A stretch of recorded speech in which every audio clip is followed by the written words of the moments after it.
Hello, everyone, and welcome back to the Red Path. You are watching the Skull Takers, and it is Dara and Brian here with you today. For those of you who don't know, the Skull Takers is our video series where we recap tournaments that World Leader players have done well in, including ourselves, which is what today's episode is all about. Because both myself and Brian were actually at GTs or majors in this past weekend, and both of us did quite well, actually finishing in the same position at both of our events. We both came fourth. We both went 4-1, and we both had a very good time. Brian, how are you doing after your event? I'm doing good, Dar. It was a fantastic event. Food was great, atmosphere was great, hotel was great, venue was great. The drive wasn't too long, so I'm not as drained as I usually am. Um, s- but I feel great. Nice, yeah, good to hear. Good to hear. Yeah, and I'm also same boat kind of. My event was up in Dublin, so it was a bit of a long drive. Well, I suppose long by like Irish standards, it was like 2.5 hours. So I suppose that's like the next town over for most Americans. But yeah. I was at GailCon. Brian, what was the name of your event again? Rumble on the Rivers, Rumble on Fort the Wayne, Rivers. Indiana. Sweet. So why don't we'll talk about the list first, right? Because we actually both brought the exact same list to this event. And it's a list which Ryan, a newest member of the channel, created and brought to his GT last week. And we've decided to call this the RB2K because Ryan Bell, 2,000 points on the nose, seems like a good name. So, RB2K, why don't we run through it? Brian, you want to kind of talk us through the list? I'll have it come up on the screen here for anyone who's watching. This list, I think it's fair to say that the three of us who've been running it now are all in agreement that this is possibly the best World Leaders list that has existed in 10th edition. Certainly, in terms of like us playing it, it feels incredible. I think you said it very well, Brian, that like it has all the tools that you want in an army. But let's go through it. Why don't you run Yeah, us through the list? and it's important that I probably think this is the best version of the list in the context of the meta we find ourselves in, right? Like obviously, old favorite of Khorne and Glavemo, we don't know what we had that like we got too close to the sun. But in the context that we're in right now, I can't think of a better list. This actually feels better than the last meta we were playing. And for some reason, it feels like after the nerf, because I was playing Ryan's old lists up to this point too. And this also just feels better for some reason. I don't know why. So the list, can't leave home without him. We still have Angron. He's 435 points of auto include still because we have no other choices. Lord Invocatus, probably I'd say the most auto-include data sheet in our index. We have the Master of Executions with Berserker Glaive. He is still good, still not broken, but has no substitute, so we are still playing him.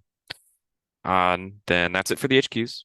After that, we have 2x10 Jackals, 1x10 Berserkers, 1x5 Berserkers. Then after that, back into our like other data sheets, we got a squad of Chaos Spawn, one Rhino, 2x3 8 bound, 1x6 Exalted 8 bound, and 1x3 Exalted 8 bound. Notably, we do not have a character to lead the five Berserkers, and that is okay. And listed great for me. I loved it. So comments on it so far are it just feels like it has every tool to do what if no matter what problem is put in front of us as a world leader player, we at least have the right size tool in the toolbox to deal with it. And that is the experience I've had. In a lot of my games, I found myself in situations where I want to do turn one charges, and I just don't trust jackals to be able to scout up the board and actually do the job and kill the thing.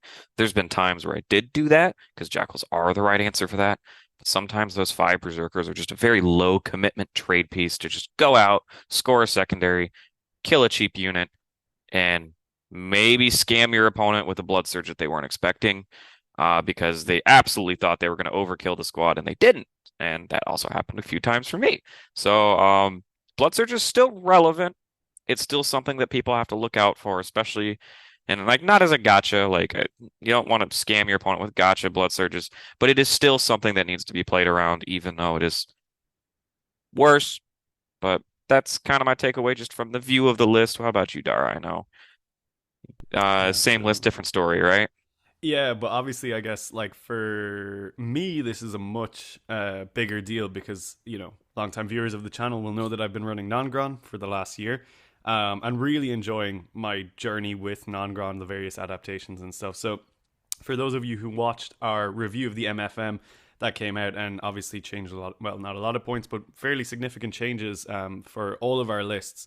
I said in that video that one of the things that people should maybe consider to do in this meta was experiment, because it's a very short meta. We're only going to have it for about 2 months. So in this meta, I have decided that I'm going to just play a very competitive list, like what is considered to be the best list, and see how it does and put Angron back on the table and have some fun with it. So obviously, after talking to Ryan and Brian so much, even before the changes, I was kind of set in my ways of like, yeah, I'll probably run whatever list the two of them come up with together. And then obviously we have the RB2K, which is like the list. You know, it's brilliant. So for me, it was actually really enjoyable to switch back to something that I hadn't really run in a year. The last time I seriously ran an Angron based list was the LGT in 2023. So, and this list is actually not a million miles away from the list that I was running there. So it was really cool to put it on the table again and see how it does, and obviously getting used to playing Angron and maneuvering around with him. But the one thing that I kind of found, which really changed over the last years, Non-Gron forced me, well, not forced me, but it really kind of doubled down on my desire to play a passive aggressive style of gameplay, which I hadn't been doing with Angron in 10th edition. I'd been quite aggressive, quite pushy forward, and when I'd been using him previously, and over the last year, really kind of like refining my passive aggressive style. Like I know we put out a video which was very popular on that. I decided to implement some of those skills in using the RB2K list, which honestly felt amazing. Like, I didn't think I would be able to play this list passively. And when I was practicing with it, I initially reverted back to being extremely aggressive with the list, and then I kind of reined myself in, dialed it in, brought back the skills that I know that I'm good at. And in some of my practice games, I started playing it passively again. And when I was playing this list passively, it just felt so powerful. Like, it's crazy the things that I was doing. And I'm talking about like Angron was normally getting into the combat for the first time in like turn 3 or 4 in most of my games, which is probably not what World Eater players are used to seeing. And I know that Ryan tends to be extremely aggressive when he plays this list and has success with it this way. And I just find it really, really interesting that I almost take an exact opposite approach and also find really good success with it, which I think shows that the list itself has so much flexibility with how you want to actually play the list. And I think, as you rightfully said, one of the key components of that is honestly the 5 Khorne Berserkers, because they allow you to dictate the pace of engagement in a way which the list previously couldn't do. And for the same reason, they can flip an early scout unit. Like I had them flip units in turn 1, which there's no way Jackals or Spawn would have been able to flip. And also, what I actually really liked was that it allowed my second Jackal unit a lot more flexibility in terms of where it went, which meant that in a different part of the board, that Jackal unit was dictating the first engagement, the first trade, in a place where normally it might have been something like 3 8-bound before, like, the 8-bound unit that you tend to throw away as an early trade piece. It was like revolutionary, where I was like, these 5 Khorne Berserkers are doing some weird work, but I'm into it every single time. Now, running it at GaleCon was really interesting. Some of my stories from my games are going to sound like scams, and that's because they were. I don't know how great I feel about some of the wins that I got, but we'll talk through it, and we'll let you guys be the judge of if there was any actual player skill involved or if it was just me being like stupidly lucky. But we'll get there. But in the end, I mean, like, I really love the list. I've got the Broadsword Major in 2 weeks' time. I'm realistically probably running this list again. Although I did see on one of our more recent videos, someone really piqued my interest by talking about Juggerlord spam, and I'm working on something else, a new non-Gron thing there, but just let's put that to one side for now. Like, we'll worry about that in a different month. But yeah, overall, the list is amazing. I would say regardless of your playstyle, give it a go if you want to play competitively. It feels amazing. It was able to take me to a 4-1, and if it can carry me to a 4-1, it can probably carry a lot of people to event wins. So yeah, overall, really, really enjoyed it. I think that was my takeaway from it. Yeah, I really like for world leaders too, and a lot of Angron's strength comes from his flexibility in play. And I think the passive aggressive play style actually suits him really well too. I mean, yeah, he's a fantastic rush up the board, kill a thing, turn one and die, because you could just scam your opponent on turn two and he comes back, right? One of I'm like in the middle ground of Dara and Ryan. Like I will usually play passive turn one or two and then just crank the heat up really quick, really like aggressively. And what Engron allows you to do is he's just this constant 22-inch threat range of just I'm gonna get you, and then they have to stand back and they keep their more valuable assets that can threaten your eight bound back, and then your eight bound get freedom to push up forward, win those early skirmishes, position aggressively, and then when your opponent does finally decide to come out and play the game to deal with the eight bound, Angeron's there to smack them upside the back of the head. And world leaders are actually best played like you hide around the corner with a baseball bat and you put out bait. When your opponent comes for the bait, you hit him in the face with the baseball bat. Like it's just like the cartoons. That's exactly how it's not a very world leader way to Really play the Wile E. game. Coyote kind of style, where he's Yeah. cackling around the corner. Yeah, yeah, exactly that. Yeah. And um we have the speed to be able to set those punishing things up. So trying to end the game on like I think one of my streams, I'm like, I could try to end the game turn one, and I think it was my final game. I was like, I could go for a bunch of rush plays right now, but like, like let's just play a longer game, and I try to dictate the pace of the game. Well, Yeah. turns out when Angron comes out with the baseball bat, he only kills one warden, but Yeah, so we'll get I there. suppose it's worth noting before we dive into the report, and we'll have the links down below, that at your tournament you played, was it two games on stream and one on the Patreon stream? 2 games on stream, one on the Patreon. Yep. Yeah, so we'll have it was all on Tabletop Live, which are a fantastic channel. They now have a ridiculous amount of Red Path games on stream between you and Ryan. It's gonna keep going up. It's gonna keep going. Yeah. So check those guys out, because that's really cool. But let's talk a little bit about the event, right? So, you're at Rumble in the Rivers. How was the event? What kind of a layout were you looking at? Was it WTC, GW, all the usual stuff? Run us through the vibe. So for me, typically, I've only played on non-GW once, and that was when I went to Canada, and that was the worst I've ever felt in a tournament. That's ironically the tournament that I won, and I still don't want to go back to WTC terrain. I hated every second of it. GW terrain, I was terrain layout one, which is the one with the V's, which is like the perfect like Primarch staging spot. Angron gets to start in like the perfect little L, and then he comes out because he has a direct shot straight to your opponent's deployment zone. And then after that, he jumps into the V, where now he has a direct shot to your deployment zone, but a foot closer, and they can't get him or shoot him. It's great. I love that layout. Whenever I TO, I usually put that one out because I'm biased, but um, so the venue was awesome. It was like a really nice, fancy hotel slash convention center, very up to date. They had us up on a big stage overlooking the whole room, which was really cool. John was there. He was really nice. Tabletop Live was there. His dad drove him out. Uh, Now it's kind of like a tradition of whenever we're in town, we always take him out to dinner too. So just having a good laugh with the Tabletop Live guys. They're honestly some of the nicest people I've ever met. The people running the event, Joe Ramuni, one of the funniest people I know. Like I've only met him like in person twice now. I helped do a judge ruling for him at the Michigan GT, and then now he's out here TOing his own event. Very nice guy. Threw on an awesome event. Was very open to like the best thing you can ask from a TO is if they're willing to like work with you on the fly as things come up, if they miss things, like if pairings are actually screwed up and they're willing to change them, if layouts are actually messed up and they should be something else. Being flexible, being able to like communicate with your players that are able to identify like ways to make the tournament run smoother, and he was absolutely open to all of that. So the tournament went like it's honestly probably the smoothest tournament I've ever been to. Um, Hotel was great. I mean, we just shoved 8 people in a hotel room. Fortunately, there was only one bed, so it was just like sardines on the floor. I had to sleep on the floor, but I didn't mind. Um, and yeah, it was. I had a blast. Good friends, good laughs, good drinks, good games. Hell yeah, sounds great.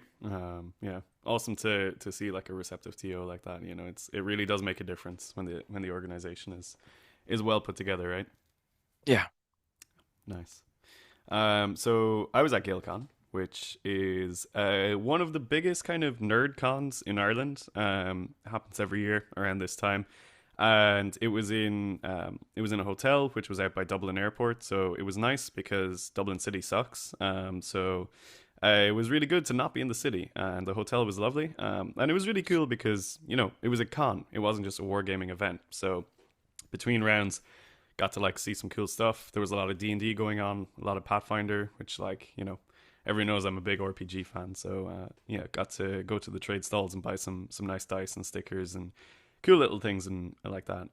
I saw the one of the stands actually had that new Kill Team box out with the Aquilans, and I was like, oh wow, Should have these pushed still that on the exist. I floor. should have bought it. I was just like, this could Probably earn me a scalped lot the of money. Aquilons for the price of the box. So I picked up some nice dice and things like that. And the main thing for me was I actually got to see a lot of people who, I've become friends with over the years, but actually haven't seen in like a year or so because I wasn't at any of the broadswords this year. I was flying over to a lot of different events abroad, so I didn't really get to many Irish events.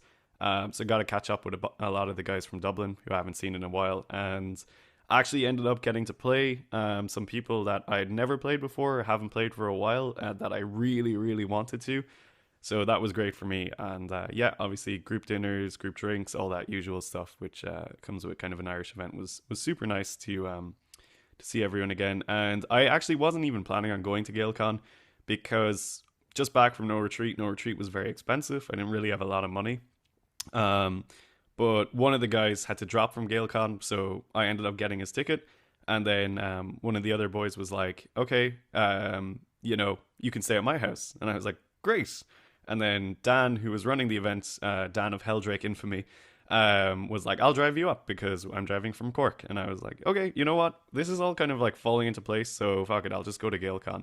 But historically, GaelCon has been like a curse for me. It's like this whole thing. I've gone negative in two events. I went 2 and 3, and I went 1 and 4. Both times were in GaelCon. And both times are like there's like horror stories of what happens to me at GaelCon. It's There like still seems to be some, but you went 4-1 and you're still traumatized. What happened? well, yeah, I mean, listen, we'll get there, but I mean, in eighth edition, this was back when boards weren't standardized. There was like a crashed starship map, which it was like the whole interior of the map was like walled in basically, and Oh yeah, I remember that. I was playing a Yeah, demon engine list that couldn't access the middle of yeah, the I board. remember that. I played 9 airplanes on that. Mike Tagney, who's actually a good friend of mine now. It was really funny. We still talk about that game. It's just the trauma it caused me. And then the last GaleCon I went to, which was 2021, I went like 1 and 4. I was like technically last in the tournament. I like had the bye buster round against Dan. So yeah, it's historically been like this weird event where I just like bottle it. But this year was different for a lot of good reasons, and we'll get there. But yeah, really cool to go to GaleCon again, and very much enjoyed it. So gave me a good kind of spark in the competitive again. So we're gonna talk through the rounds that we played, and we'll do round by round for each of us. So game one for Brian, game one for me, and all that good stuff. So let's kick it off with you, Brian. What was your round one? What was it looking like? For sure. Let me pull up BCP real quick. So round one, I get paired into, I actually remember this. I got paired into a Grey Knights list right off the bat. And I was like really early in the morning. I mean, I didn't get super great sleep, but I was still like fine. But I definitely was not in the mental capacity or mindset to play against Grey Knights at the beginning of the game, like beginning of the tournament. Like at this point, I don't think that matchup is super unwinnable anymore. Like it used to be kind of a boogeyman. Now it's kind of I've kind of figured it out, but it's still a very intensive. Like you can't mess up. They'll just punish you instantly for it. You got to think positioning super hard. I hadn't had my coffee yet. It wasn't like I wasn't looking forward to that matchup. And they repair because some people dropped or didn't check in or something. And I was like, sweet, bye. I don't want to play against that. And I get repaired into the other green eye player in the room. There were like two of them, and I got paired into the other one. And I was like, oh, come on. Like this, like what is this? Oh, that's rough. Um, so his name is Eli, very nice dude. I think he was local to the area. I forget what the mission was. I think it was Linchpin, which was also another big problem because that's the one if you lose your home objective, you score a lot less points. And you know what army's really good at taking your home objective away from you? It's the army that can teleport 3 inches away from you and like anime like sneak up on you and like I've been here the whole time and get you. And honestly, that matchup feels like a dog chasing a mail truck. Like I never know what I'm gonna do when I catch it, but the mail truck's always faster than me. So you kind of just gotta. And like the new tech for Grey Knights for me is specifically with Ryan's list, throw all of your exalted 8 bound in reserves, all 9 of them. Grey Knights have the capability to come down below the 6-man brick up just outright, and you lose the game on the spot when that happens. So the easiest way to prevent that is to just not let them do it. And it's a very good tool later on. You get turns 2 and 3. You're just going to rapid ingress, and it forces the Grey Knight player to play less like aggressive into you because now they have to screen you, even though you're trying to screen them, but you typically have a higher unit count, so you can force them back, and they're scared of the 6 exalted 8 bound coming down, and you will always place them turn 2, always ingress the 6-man or the 3-man. Context matters. And now on your go turn, you're going to give them 5 targets that you're going to charge because the exalted 8 bound should be in position to charge something even if it's hidden. And you want to try to spread out, even make your charges just a little harder than they need to be if you can fork yourself between multiple targets and make it so that they can only miss once, and you're going to give them like 3 or 4 charges. And you put them in that bad situation, you take their game pieces away from them, and it is actually extremely valuable to take Grey Knight's trash from them, even if it seems like it's a horrible trade, like 6 exalted 8 bounds smashing a strike squad, right? Like that may seem like a bad trade, but keeping them to just 3 units uppy downy, they may table you, but they're not going to win the game. They have no way to actually play the game and kill you. So you just kind of want to keep them on their toes, give them more targets to charge than they actually can miss with, and also, and that's exactly what I did. It worked out to a like absolute like masterpiece. Like um, the suggestion to put all exalted in reserves was like eye-opening for me. I don't know why I haven't been doing it. I took the game 97-30 because exactly what I said happened. I just took all of his trash so fast, and I think on turn 2 I actually took like 24 Terminators from him just because he couldn't keep it all safe. And like you will miss out, right? Like you're gonna move one squad and they will miss every turn. But as long as they're spending the CP to miss every single turn and to Armor of Contempt every single turn, they're not gonna have the CP to redraw missions. They're not gonna have the CP to interrupt any of that other stuff. So you just gotta keep the pressure on fast. And the Exalted 8 Bound Reserves is the best way to do that. I don't really have many details about the game that I kind of want to get into because it was just kind of like a blowout. Yeah, but that's a But really good like kind of overview of how to deal with that difficult matchup, because it's quite a unorthodox flow compared to what we normally do. But once you do those steps correctly, right, it's just like everything falls into place and it's like, yep, cool, plan's And working. it's a psychological game. This is one of those matchups you win by psyching your opponent out. And Hmm.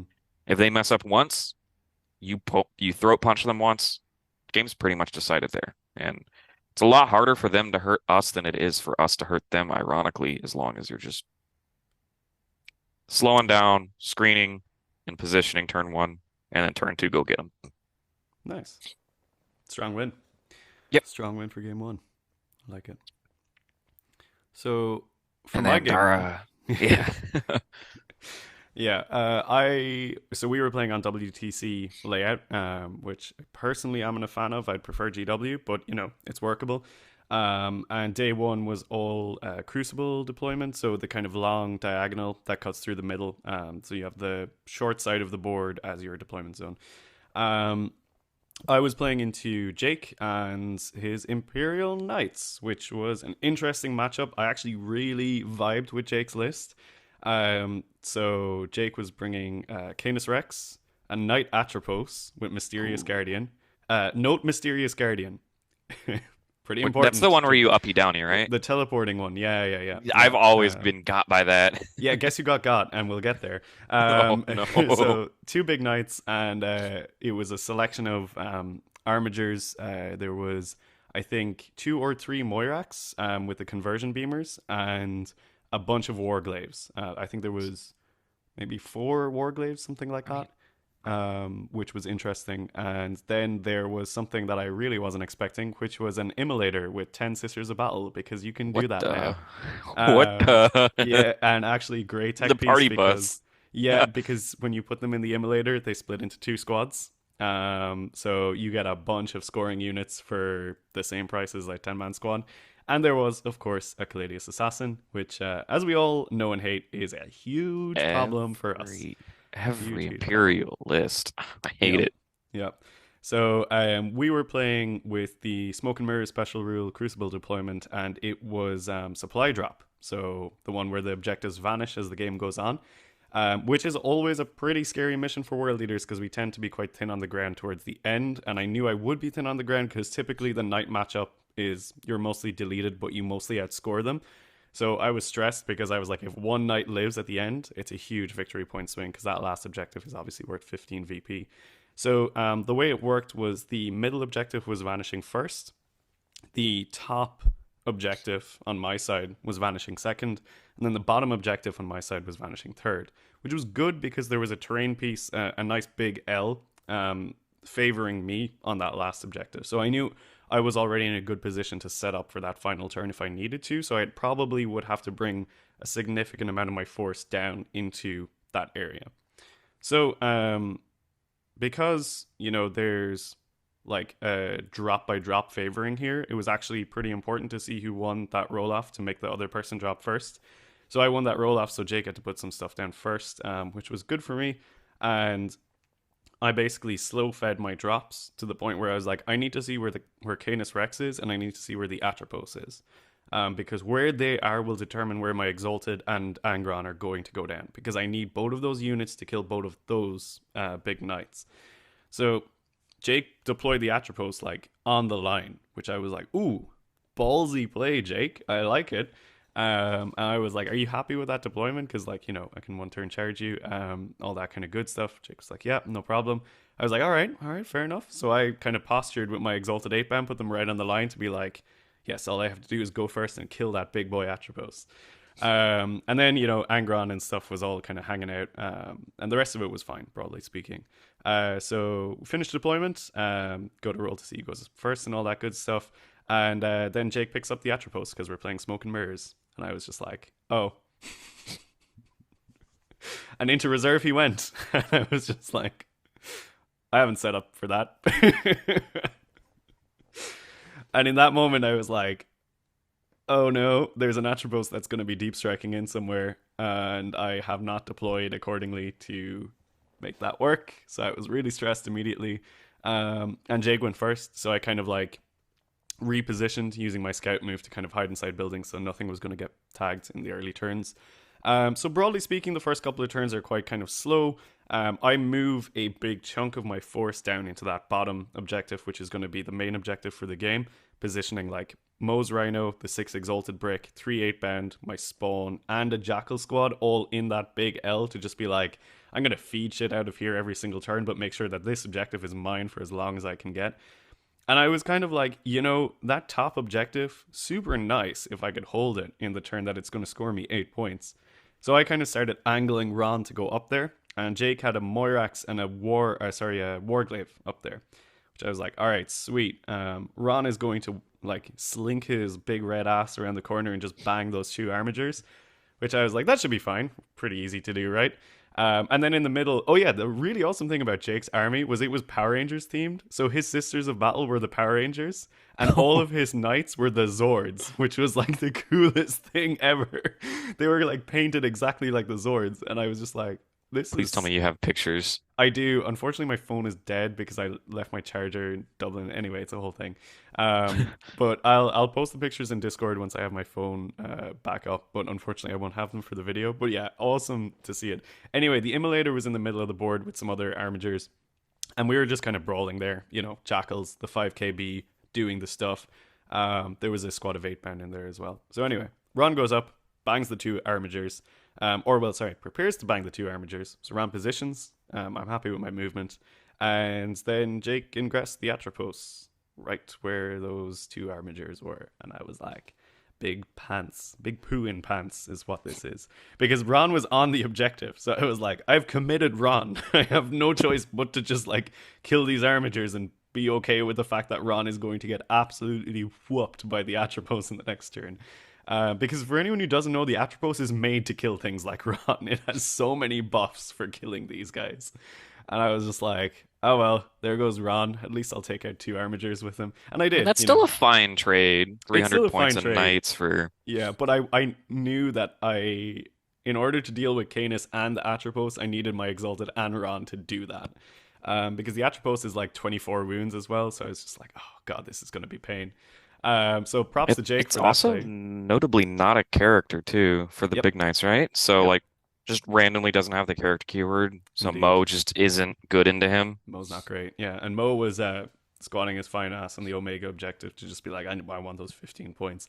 Anyway, Ron goes in, bangs the two armigers. Great, he's on the objective. So I flipped that, taking him off some primary at least. And I'm like, all right, Ron, make your peace with the world because you're not going to be around in the next turn. And I actually consolidated him around the corner as well because I was just like, get back on that objective and get your ass around the corner because you don't want that Atropos coming near you. And then in the middle, it's brawly. The sisters are dying. My guys are dying as well. And then towards the Omega objective, Jake is bringing down Canis Rex, and I think there was three Armigers. I believe it was two Warglaves and a Moirax. So Jake's next turn comes around. The Atropos walks up to Angron, and I throw up Fight on Death and Feel No Pain because I'm like, right, if he's going down hard. So things happen here. The Atropos' secondary gun, which is the Laz like cutter Yeah, thing, takes Angron to 8 wounds, which is just like, okay, fine. It's double six, sweet little sustained there as well. Failed all my saves and just max damage on the dice roll. I think I might have passed like one or two Feel No Pains as well, where it's just like not great. And then the Graviton Cannon took him down to 2 wounds, which I was like, also not great. So then Jake was like, okay, you've got Fight on Death up, so I'll just walk in and tank shock you to death, which he did. So I couldn't fight on death, which I was like, why? It was like such a cry moment. And then, the middle of the board kind of gets mopped up with a couple of things as well. So I was sort of like, all right, you can have the middle because it's disappearing in the next turn anyway. Don't really care about that anymore. And I have a real big stronghold on the Omega objective, which I was like, okay, so I've lost Ron.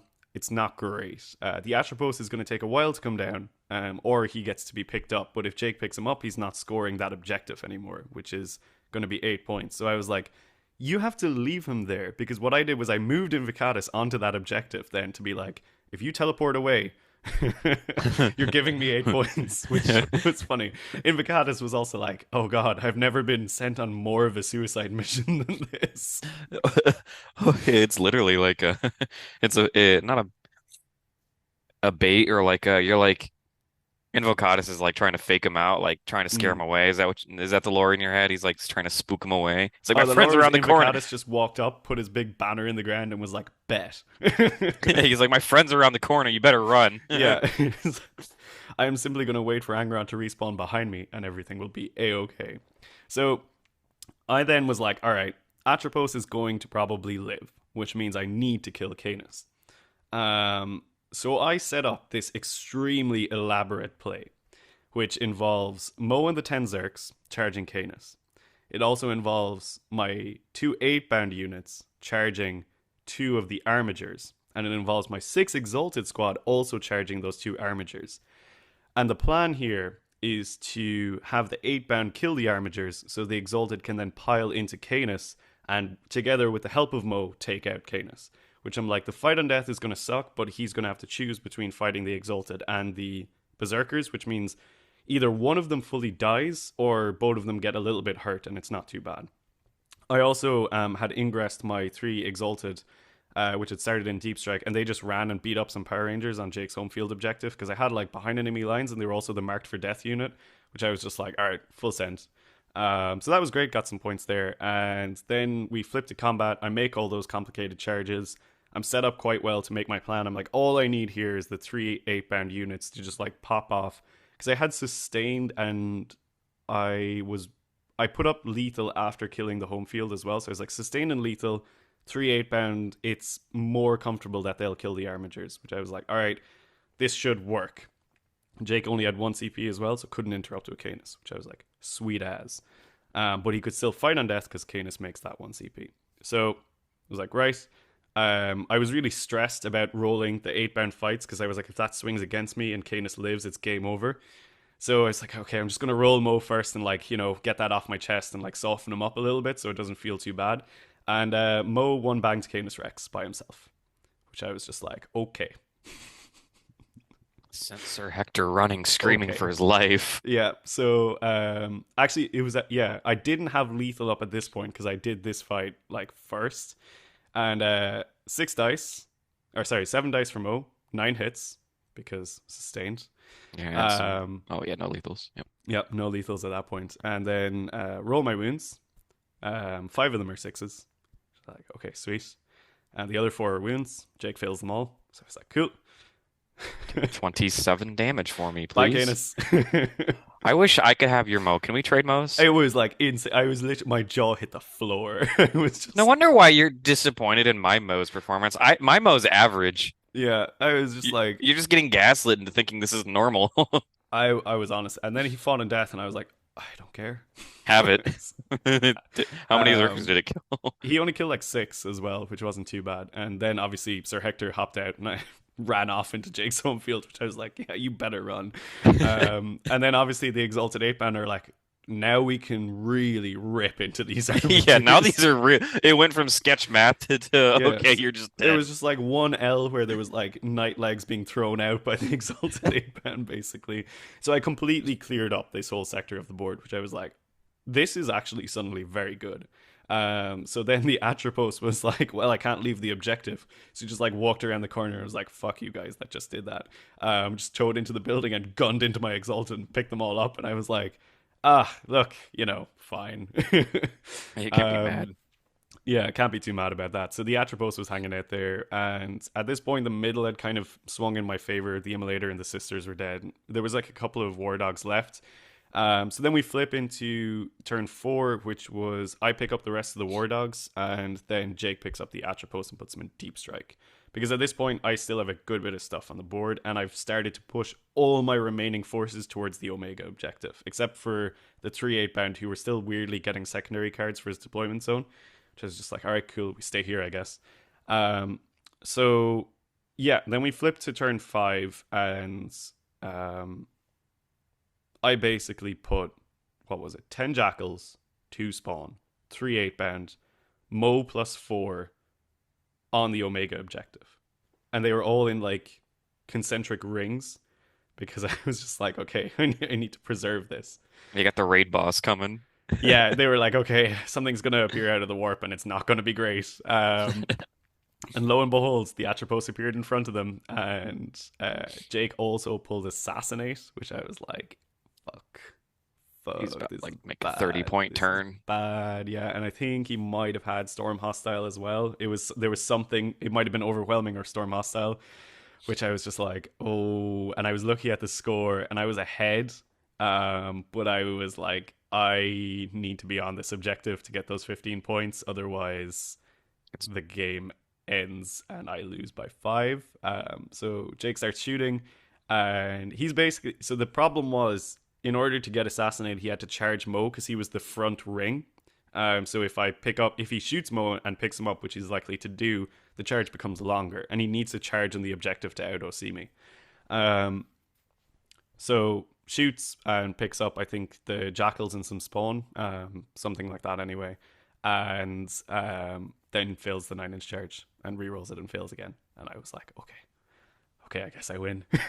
I guess. I guess I win, which was real scary moment. If I had like $1 for every time I won against Imperial Knights because they failed a 9-inch charge with the Mysterious Guardian, I think I'd have like $4 at this point, which is it just keeps happening. So, but yeah, I that was scary.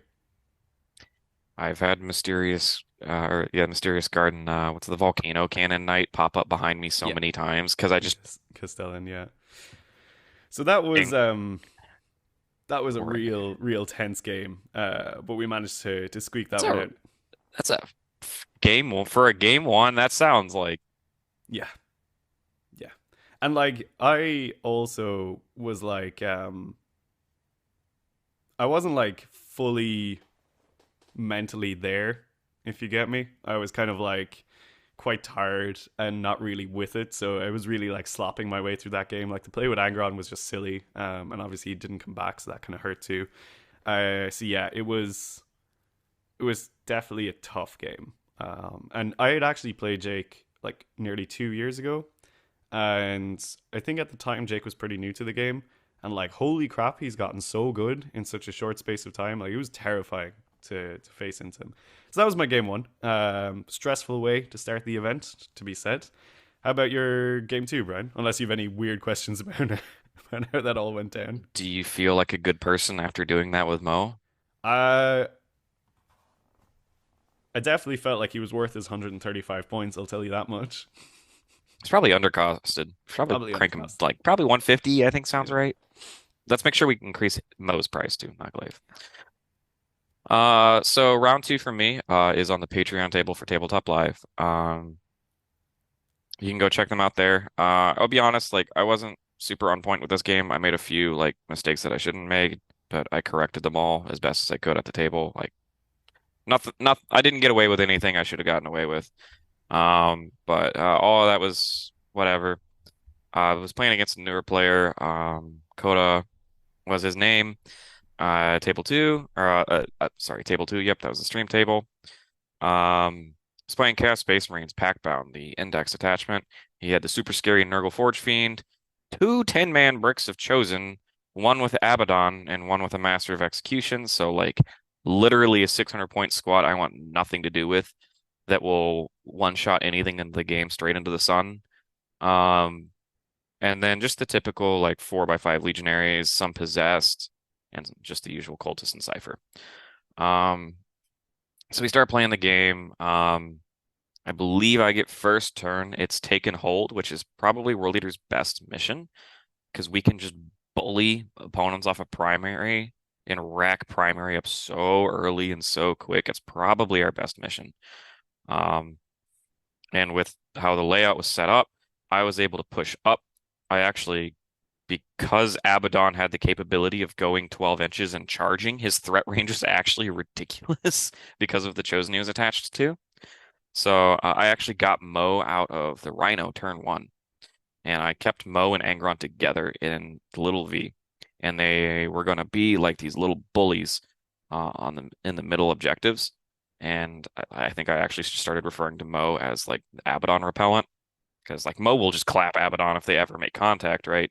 So I think they spent 4 turns of the game. Mo didn't move a muscle. He was not standing on an objective because the Forge Fiend of Hell will come out and kill him and all of his friends. And Abaddon didn't move a muscle because whoever flinched first was just going to get smacked. So, and I was fine with that because his unit cost 600 points, mine cost 400 points. So we're happy. He can chill over there. Um, but he still had to play the game. He didn't want to come out to the mill. The 5 Zerkers did awesome at setting up those trades, picking off legionaries. Invocatus went off, and I was just trying to chew away at every single one of his little 5-man bricks. Even like I said, even if it's a bad trade, 8-bound are going out, killing possessed, going out. Invocatus is going out, killing legionaries. Then making it so he had to play the game with his chosen. He eventually was forced to come out to the middle of the board. The 6-man exalted 8-bound brick went out, and I think I threw up +1 to wound, sweeping with sustained, and Angron was nearby to give rerolls to hit. Um, and the exalted 8-bound 6-man picked up 10 chosen and Mo in one activation, just which is I don't want to say that's unlikely, but that was definitely pushing the extremes on the dice. Like he got a little unlucky with the saves. I was Hey, expecting there to be listen, we're we're Mo and all, two we're all chosen there left. with Mo doing unlikely things this Well, weekend. no, this was exalted, not Mo. Mo was Oh, sorry, chilling. yeah, yeah. Mo was being Abaddon repellent because this was like turn three. That Um, is pretty good for the exalted though, because it's yeah, like but 2 damage into 3 wound guys is like yeah, that's and he's pretty still good. saving on fives because I'm sweeping. Did you have +1 to wound up? Yeah, I wanted to be wounding Mm, on twos, sweeping, putting him on mm, fives with sustained rerolls. mm-hmm. And then he Abaddon or he also had Vashtor on his list. Angron charged Vashtor to Vashtor is like weird. Like He interrupts with Vashtor and takes his hammer and makes the Taco Bell sound and hits Angron on the head and takes him down to 4 wounds. And Yeah. my heart just dropped. I was just like, what the fuck is this? Like, Big I, bonk. I didn't even get to save. He just went, and here's my wound roll. Take 12 devastating wounds. And I was just like, bong, like the little like, and I was just like, Angron just, and I was like, oh my God, like, chill. I get you're not a Yeah. chaos god and you're mad about it, but chill. I was just, Bro, chill. I was even calling him trash. If you hear me on the stream, I'm calling him trash tor for the first three Oh, turns of the you game, got found out for and that. he And you took deserve that. offense. He was Yeah. just like, "Fuck you." I was making fun of his heavy flamer because he tried to heavy flame Angron, and I was like, "Ah, puny god," and then he just knocked Angron upside the head. Put you into the It's sun. Angron still punted him off the board, but Yeah. after his like organs are hanging out of his chest, It's and about like the message that Vashtor sent. yeah, and I was just like, "Holy shit!" But Yeah. I was able to clear up that entire quarter of the board. His Forge Fiend came down to answer the Exalted 8-bound, which, if you're not familiar, this is the full rerolls to hit and wound, or I think it's just rerolls to hit, and or rerolls 1 to win, whatever. Abaddon was giving it full rerolls to hit regardless, I think. Sustained 5, 3d3 plus 3 shots. It's on average should like pick up wardens through the 4 of Feel No Pain. It's the thing's fucking ridiculous. It did a whole 2 damage. Didn't kill a Ooh, single Exalted 8-bound. nice. I proceed to move the Exalted 8-bound. He overwatches and doesn't do a single bit of damage. I think he rolled 111 for his 3d3 amount of That's attacks. rough. It was Yeah. brutal. He Mm. re-rolled them, didn't get anything. But honestly, it didn't matter because he was just stuck with the Forge Fiend and Abaddon's Brick. Abaddon's Brick had to come out to play the game. Mo single-handedly killed Abaddon and 4 Chosen, I think. Like 3 or 4 Chosen. And the Berserkers cleaned up the rest. Game was pretty much over. And just so I can like get ahead of it, yeah, the mistake I made is I forgot that I had the CP to pay for putting up my 6-up Feel No Pain Blessing because I think I did advance and charge sustained on that turn that I went to go kill the Chosen and Vashtor. And I think I had the I thought I spent the CP, but I didn't actually do it, and I was playing the rest of the turn like I did. Mm. So my correction for that is I just said anything you made contact with because I just don't remember. I think it was the Mo squad. I was like, it's just dead. Like if I was rolling Feel No Pains, I'm just gonna assume the whole squad died. So I mean, It's like a good way to resolve it, to be fair. I corrected it. It's not like he like I got any extra attacks in or something, but it mistake didn't matter. I mean, it was I should be better than that, but I tried to get in front of it, and if it actually impacted the game, I probably would have found a way to concede or at least give him as many points as possible to make up for it. Hmm. But um, finished the game, like I said, bullied him off a primary. He really couldn't play the game until the 2 bricks came out and it ended up being a 30 to 98. Me with the Nice. 98. Mm. And after this, games do not get easy for me. So Nice. It's an interesting one. Yeah, it's kind of a funny matchup. CSM really is super dependent on what version, what detachment they're running. It I creates th entirely different games. and yeah, Packbound I think is one of our better ones. Like Pac-Man is one they of the better ones for us to play into for sure. correct. They have a lot Yeah. less tricks. They're probably the most honest of Mm. the like good CSM detachments. Like they're not trying to indirect obliterate you. They can advance and charge with 1 unit. They have access to a 4-up fight on death, right? Like Mm. that's it. And they just hit a little bit harder than the other detachments. And I don't even know if it's even harder because Renegade Raiders is +1 AP and they're just crit fives. Like Kind of probably comes out in crit the fives is wash. Yeah. better, but I think Raiders and veterans have more tools. Very good. Very good. Very good. Alrighty. So rocking into my game too. I was playing Peter Scott, who is, I believe, one of the coaches for Team Ireland, has played for Team Ireland, I think, and is honestly one of the nicest people in the 40k Irish scene. I've never actually gotten to play Peter before, but like we've talked a bunch at events and stuff, and a lot of my friends have played Peter, and I've had only had good things to say about him. So I was really, really happy that we paired because I've wanted to play against them for a long time. And Peter was running Knights, Chaos Knights. So straight from Imperial Knights into Chaos. And slightly unconventional list in the sense of, yeah, it was a ton of dogs, but there was actually a Knight Abominant in the list, which Oh, I was like, ooh, oh, spicy. That's a little bit it's a raunchy. choice. And It's a I think choice. Peter summed it up quite well when at the end of the tournament we were chatting, and he said it was aggressively average, which I think is a really good descriptor for it. We have a lot. We have a lot of those in our index. Yeah, yeah. So, yeah, it was the Knight Abominants, and if I remember correctly, it was 4 brigands and 6 carnivores. I think that was the distribution. So that was pretty scary.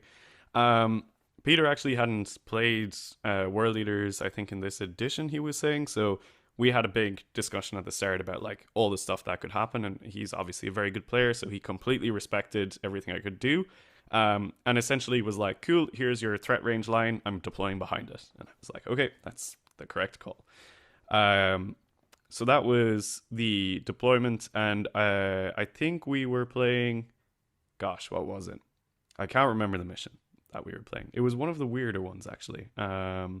Yeah. Anyway, it doesn't matter too much. We were still on sweeping engagement, and the special rule was possibly inspiring leadership. It was something that did nothing anyway. Um, so we kick off, and obviously Peter's first turn is super passive. He goes first because he's just pushing out. I've deployed in a way where none of the brigands can get an angle on anything, and that's kind of it. He puts all of his havoc launchers into my exalted 8 band because he drew marked for death, and he did 1 wound to them, which is entirely unsurprising because what are havoc launchers going to do to exalted with feel no pain up? And then I also have a really passive turn 1 where I just like push out and do some basic bits and pieces, push some stuff onto the middle objectives to be like, hello, I'm Come kill tempting. me. Yeah. Yeah, and just be like, all right, let's force the initial trades. And basically, I'm also setting up where it's just a complete Mexican standoff where his night line is existing outside of my threat range, and my um my wall is basically just like, cool, if you want to push us, you're going to have to push into us, and then we can respond. But also, I've put stuff on points now, so you have to start killing it. So in the bottom objective, I had my 2 spawns squatting on the objective, and then behind them I had my 3 8 bound being like, yes, I dare you to charge, I'll intervene. Um, Cleverly forgetting that knights can move through walls. So we'll get there. Um, so then we flip to Peter's turn, and he sets up a carnivore right at that building with like a 6-inch charge into the 8 band behind. And I was like, yeah, we did a lot of kind of talking about our ideas in this game, especially because I knew Peter didn't really have the reps into world leaders. I was like, there's obviously a lot of tricks that world leaders can do. So I was like, I'm going to be super clear about this because I want to win the game because I won the game, not because I like did a scam move or something like that.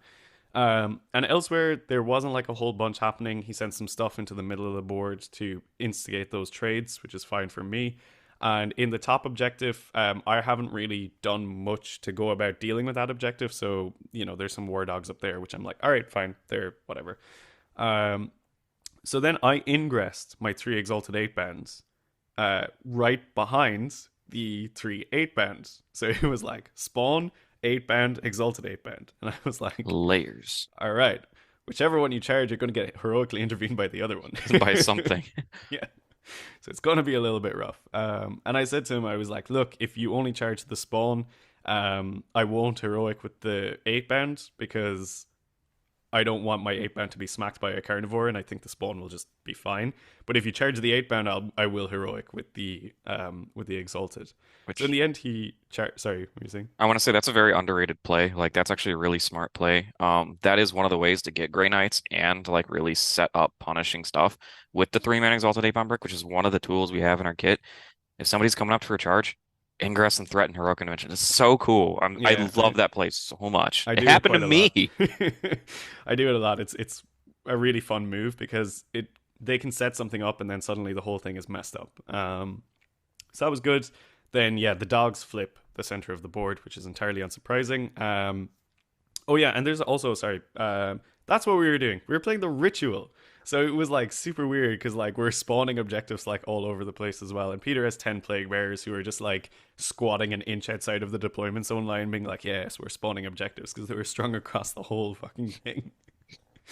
And my jackals were just running around and like farting out objectives as well, which was great too. So anyway, he charges the 8 bound, and I heroic with the exalted, and he picks up the 8 bound, and I take the carnivore to 1 wound, which is unfortunate.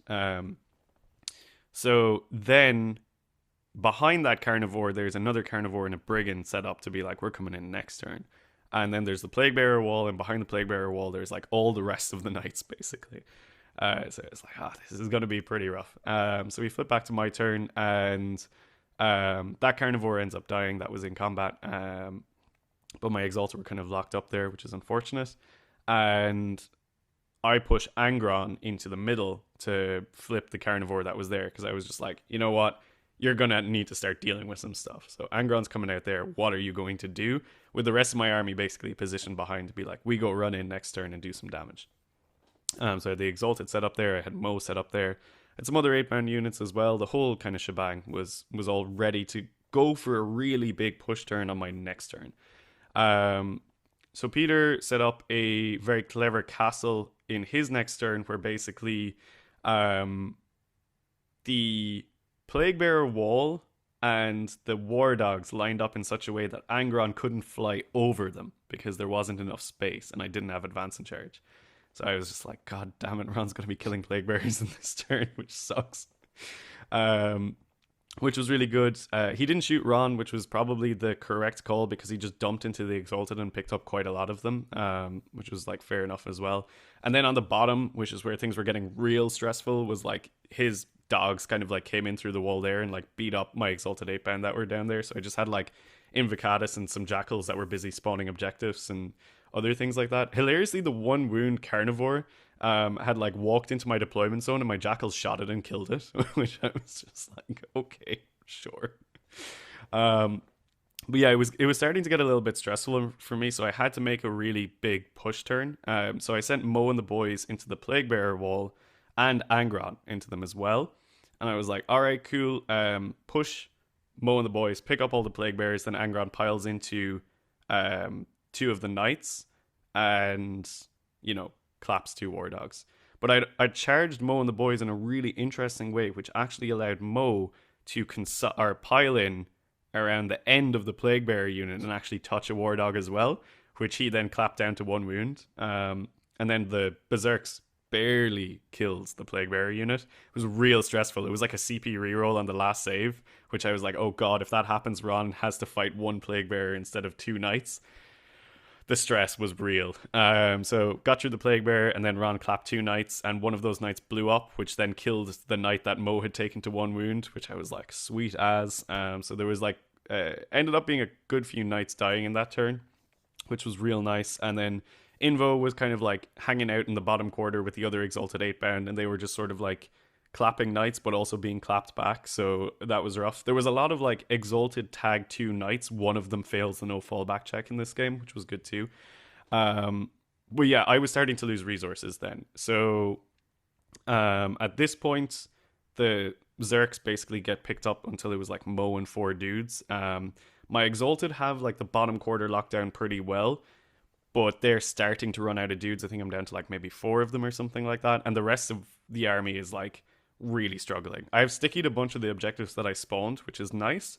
But there's War Dog starting to flank around the top and threaten my Rhino, which is just like, please don't charge me, Mr. Carnivore, please. Of course, the Carnivore does and bodies the Rhino. And yeah, then I lose Ron, which is unfortunate. And I'm basically left with like 1 Berserker on the middle objective who has just been running away from a Knight Abominant all game. This was 1 Berserker from the 5 who were like the first trade. It's just like 1 dude with an Eviscerator who'd done like cleanse, he'd like spawned an objective, he'd done loads of jobs. Every turn was like 5 Havoc launchers firing into him, and he was just like, no, which is great. So it's basically the turning point of this game is the last turn, which I make pretty big blunder. So I have options here. There's the Knight Abominant in front of me, and there's the Brigand who's in his deployment zone on an objective. And I've got Mo and 4 Zerks, of which 2 are Eviscerators. And I'm still pretty high on Mo killing Canis Rex. And I'm like, I could go in and just one bang the brigand on the backfields, which would be, flip an objective in my favor, or I could go big and send Mo and the boys into the abominant and maybe kill the abominant because I think I had assassinate. Or I had something anyway, which was like kill the abominant, but I really just didn't need to. Then on the bottom, my exalted have finally like kind of pushed through, and they've killed a carnivore, and they're in combat with a brigand who's on like 3 wounds or something. So I'm like, right, if my exalted can live through here and Mo can pick up the abominant, I think I win the game. Um, Mo did not pick up the abominant, which is like completely fair and normal. And then the abominant just clapped Mo and the boys. He just like killed them all. I was like, I thought the abominant was supposed to be bad in combat, and I don't know. I think I was gaslit into that, believing that by like Jack, who brought it to Warhammer World at one time. It's just that its gun is AP0. That's why everybody hates it. Yeah. Yeah, we'll talk about that gun in the next turn. Because basically we then flip into Peter's turn 4, and the brigand passes his no fallback check, falls back from the exalted. So the brigand that I didn't kill then guns into the exalted and picks up like 3 of them, which I was like, ugh.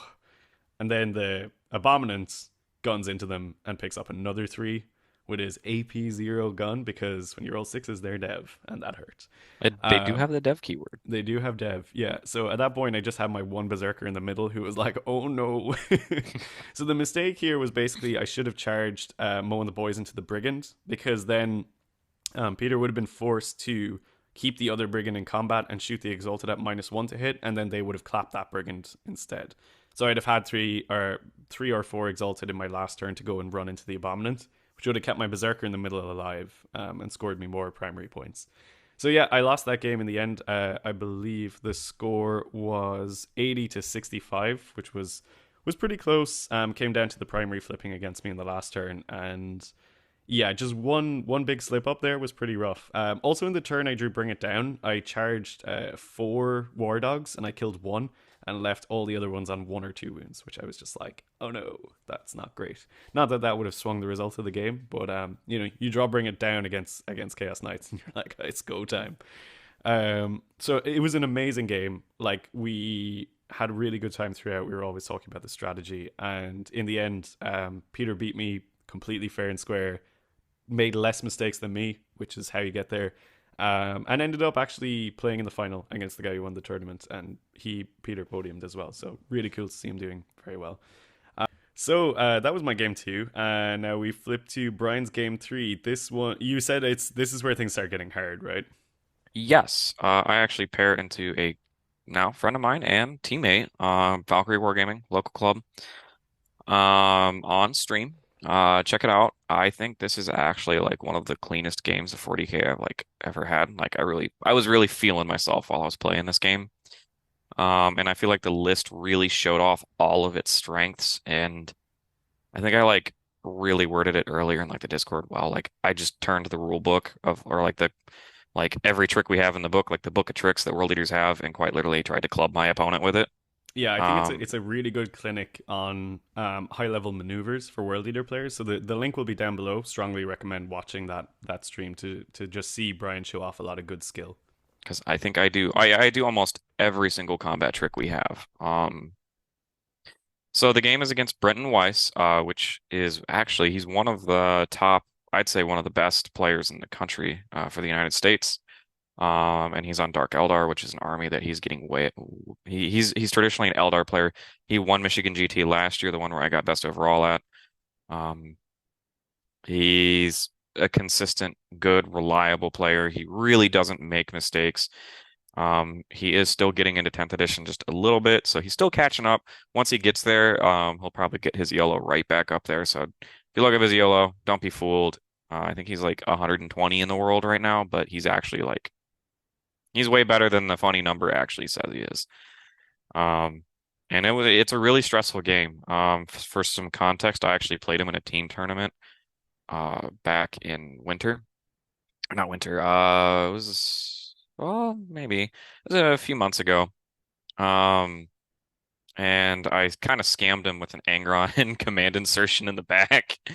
I took it from what should have been like a victory for him, 9-11, up to a 12-8 for me, just complete scam out of the blue. I hate that so much. Was Um, that the time it, I was giving out to you, or was it a different time? um, a different time Yeah. because I didn't learn my lesson and I keep trying it and it keeps working. Um, so funnily enough, he actually considers a secret mission in the game that we're currently playing in, and I go, not like this. Like this is not how I want to go. Not the Uno Reverso command Yeah. insertion. Anyways, so the game is search and destroy, which is our best layout. I'm as close to my opponent as possible. We have a safe expansion objective. The middle is completely on lockdown for us, and we still have the reach to get to their expansion objective. Unfortunately, most Dracarialists run triple mandrakes, which infiltrate uppy downy. Really obnoxious. Just at this point, I'm used to never getting to scout. Like it's just ugh. So it is what it is. I'd like to see a rules change for scout, like, but I don't want to pull my podium box out, or the not the soapbox out. Um, he ends up getting first, which I absolutely do not want to go first in this matchup. Dark Eldar are fast.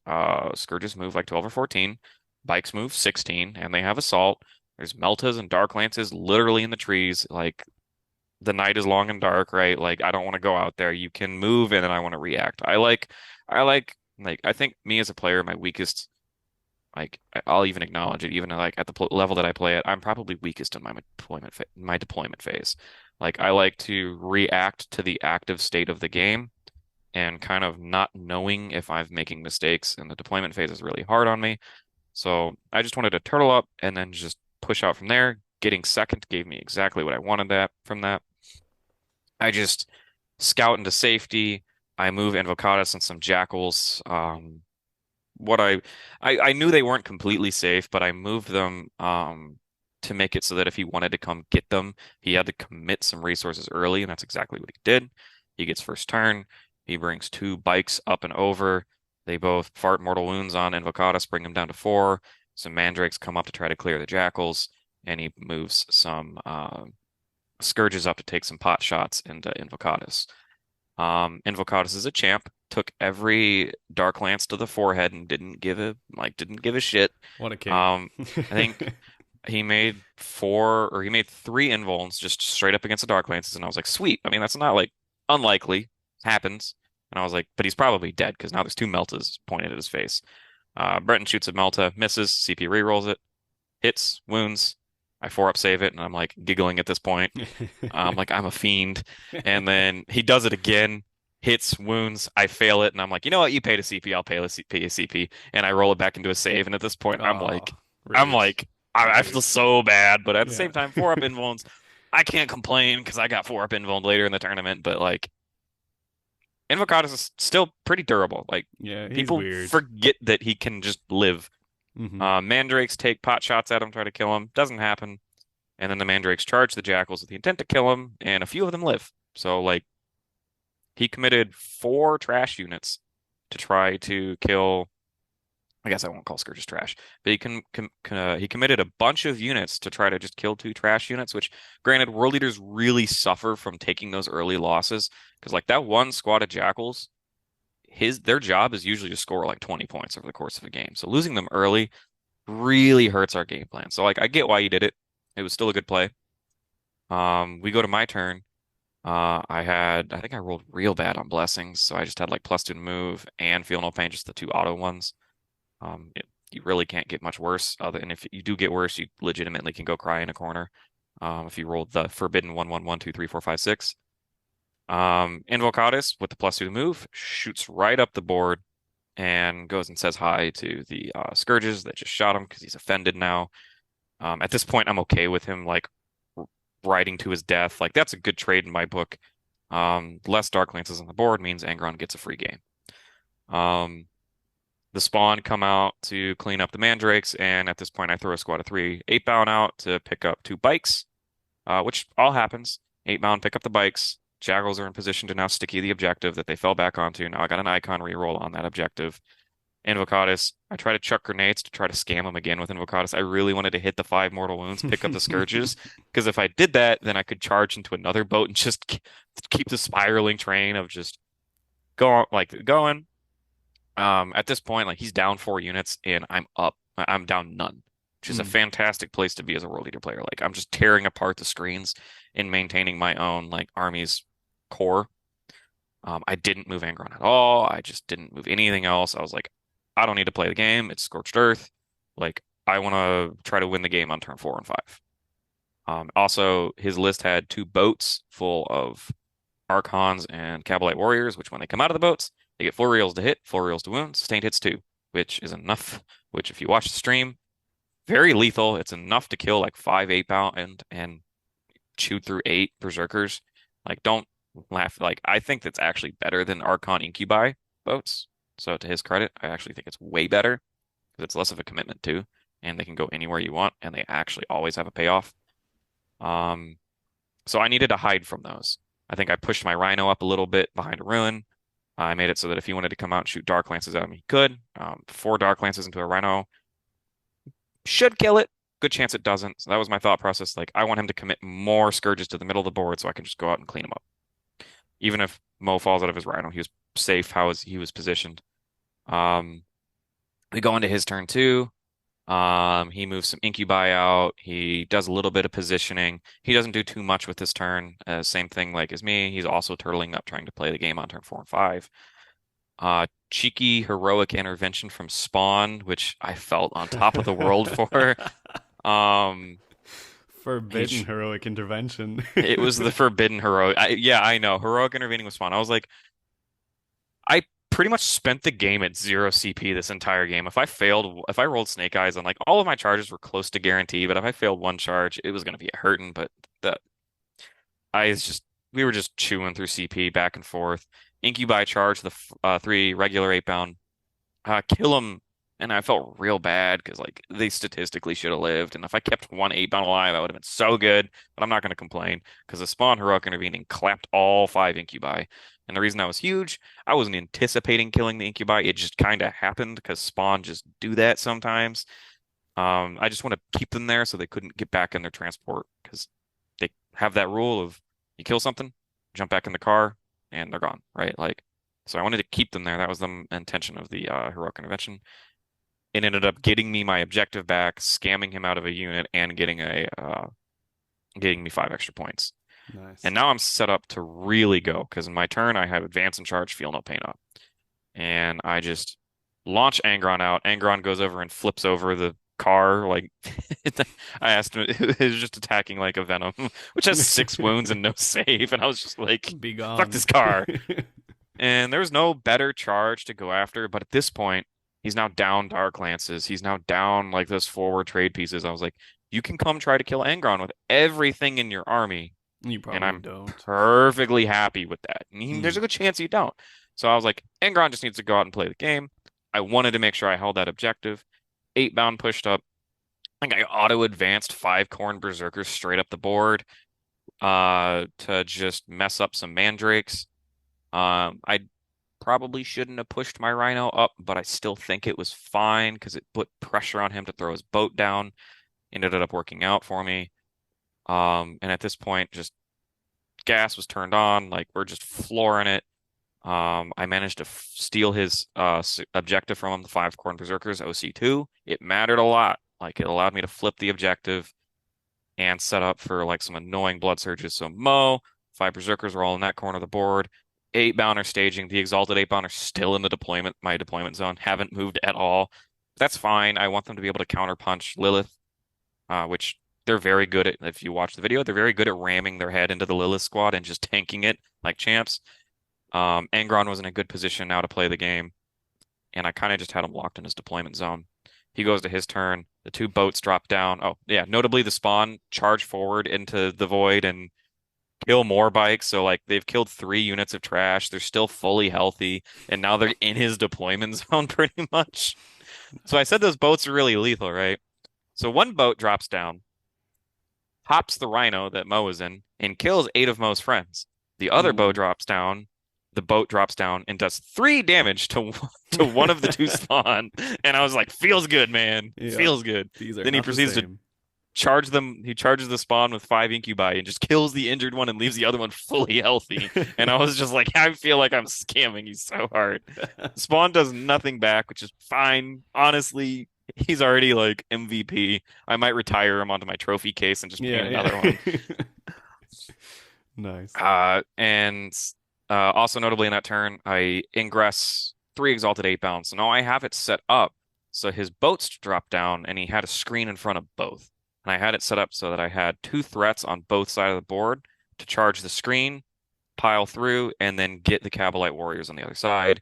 I saw the Lilith boat was in the middle of the board. There's a little bit of miscommunication about that, but we resolved it. We're friends. Like, we were pretty flexible if there were mistakes. We wanted to always have, like, we don't want to feel bad at each other. So we were pretty flexible about that stuff.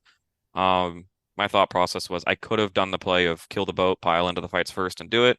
But I was like, I'm not, if he wants to fight me in the fight phase, I probably win that interaction anyways, even through the fights first. I just need to get rid of these stupid guns because guns bad. Managed to clean up pretty much all of his stuff. The Kabalite warriors are gone at this point. Most of his trash is gone at this point. The spawner will happy as a clam. I do a really pay attention to my Exalted 8-bound pylon and charge blocking. 6 Exalted 8-bound charge the boat. I base with as much as I can, and then the rest of the Exalted 8-bound runs sideways in a different direction to kill Incubi.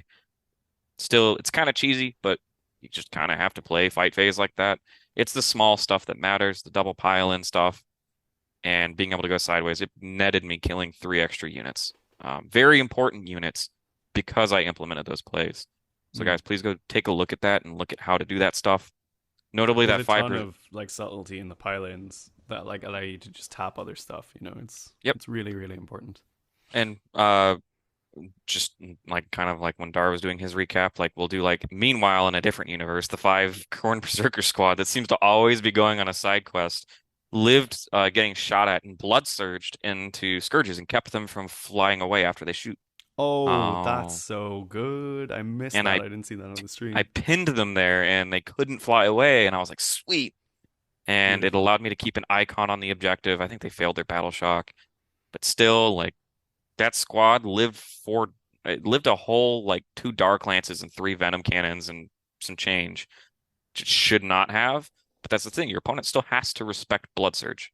You Mm. have to always respect it, even if it's like astronomically unlikely that you Blood Surge, because then you got to roll the surge and get it. Like I think I needed a 4 or a 3, which is still failable. Um, so yeah, it's still relevant. It's not bad. Just I wish we Yeah. had something else too. And the rest of the game pretty much goes downhill from there. His stuff's gone. He can't kill Angron. Angron's now burning his home objective and saying, "What are you going to do about it?" Um, I won't go too much more into detail, guys. Like, go watch a stream game. I really felt like I was playing my heart out. Um, yeah. Brenton, awesome dude.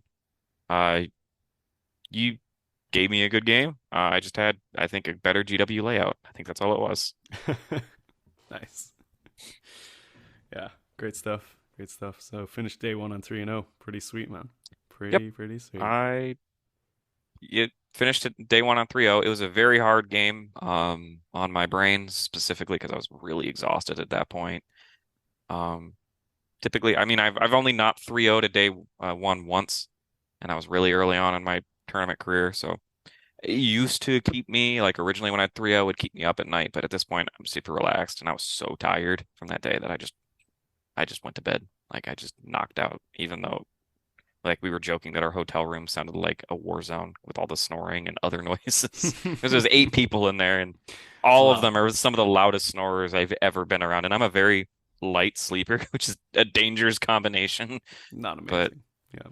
no, I I conked out. So yep, that was the end of day one for me. Went and got dinner with the Tabletop Live guys. Awesome guys. You really can't meet a nicer crew.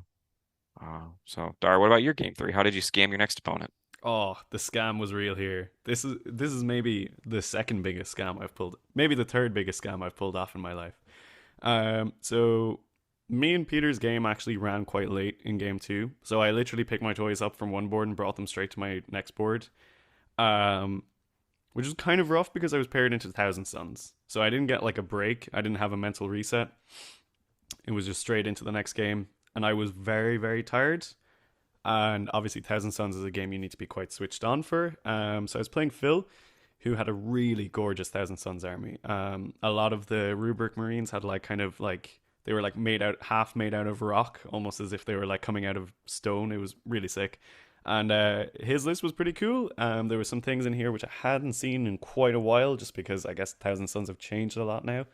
So there was Magnus, very unorthodox choice for Thousand Suns players. There was Araman, again, very unusual to see. And there was the Infernal dude with the Vortex of Doom, which, Wow, can't believe he took that. shocking, right? There was a collection of rubric squads. I think there was maybe four, and there was a disc sorcerer as well. But into the actual unusual choices, there was the Foot Demon Prince, who's very good because he gives them all stealth. And he can once per game, I think, pick something and make it precision or lethal or sustained in shooting. Not great into world leaders because the stealth aura doesn't matter, but just pretty good unit. And obviously, princes are kind of tanky anyway. There was also two squads of the Flying Goat People, which was kind of cool too. And there was a Terminator Sorcerer and 10 Scarab Occult Terminators with the Dark Matter Crystal, which is pretty hard unit for us to chew through. So knew it was going to be a really tough game, this one. What were you saying, Brian? I was gonna say that I actually, if I play Thousand Suns, I like that 10 Terminator brick. I know it's probably not the most optimal, but it's It's so cool. It's fun. pretty It looks scary. fun to use, Yeah, the 2 ZB combo of give them psychic attacks, give them dev wounds is. which kills a big knight on average Yeah, with bolters. Like it's insane. They don't need no we'll Doombolt get there. application required. Don't worry, we'll get there. Oh, okay. I'm sorry. I'm spoiling.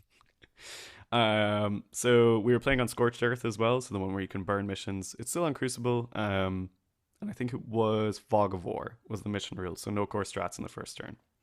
So I go second here again, and Phil has deployed pretty normally for Thousand Suns. The rubric screen set up, and the two goat squads were on either flank, and they zipped out and ran to each objective on the flanks in the first turn.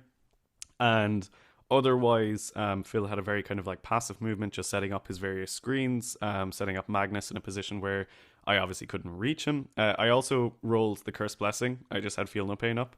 And I deployed like fairly kind of across the line, obviously behind all the buildings and stuff, so I couldn't be shot or anything like that. Um, and my scouts, I had scouted up 8 bound into one of the buildings so that they were safe but could kind of push out in the next turn. And Phil had drawn, I think, behind enemy lines, so he was trying to double move the sorcerer into my deployment zone, but didn't roll high enough on the advance. I couldn't do it.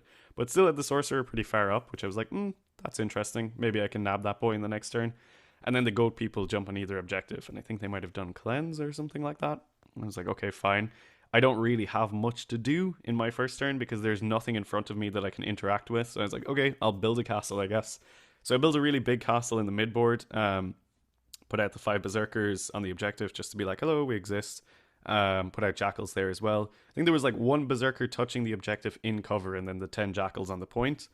And then behind that building was like Angron, 3 8 bound, and the Rhino with Mo. And then I sent Invo up into the abyss to be like, go deal with those goat people. And in the bottom objective, I sent the spawn out, and I kept the 8 bound in the building because I was like, I'm pretty sure spawn can kill the goat people. The spawn went to charge and got overwatched by the infernal dude who was lurking like 18 inches away. And he killed one of the spawn, which I was like, ooh, that's pretty rough, and took the other spawn down to like 2 wounds.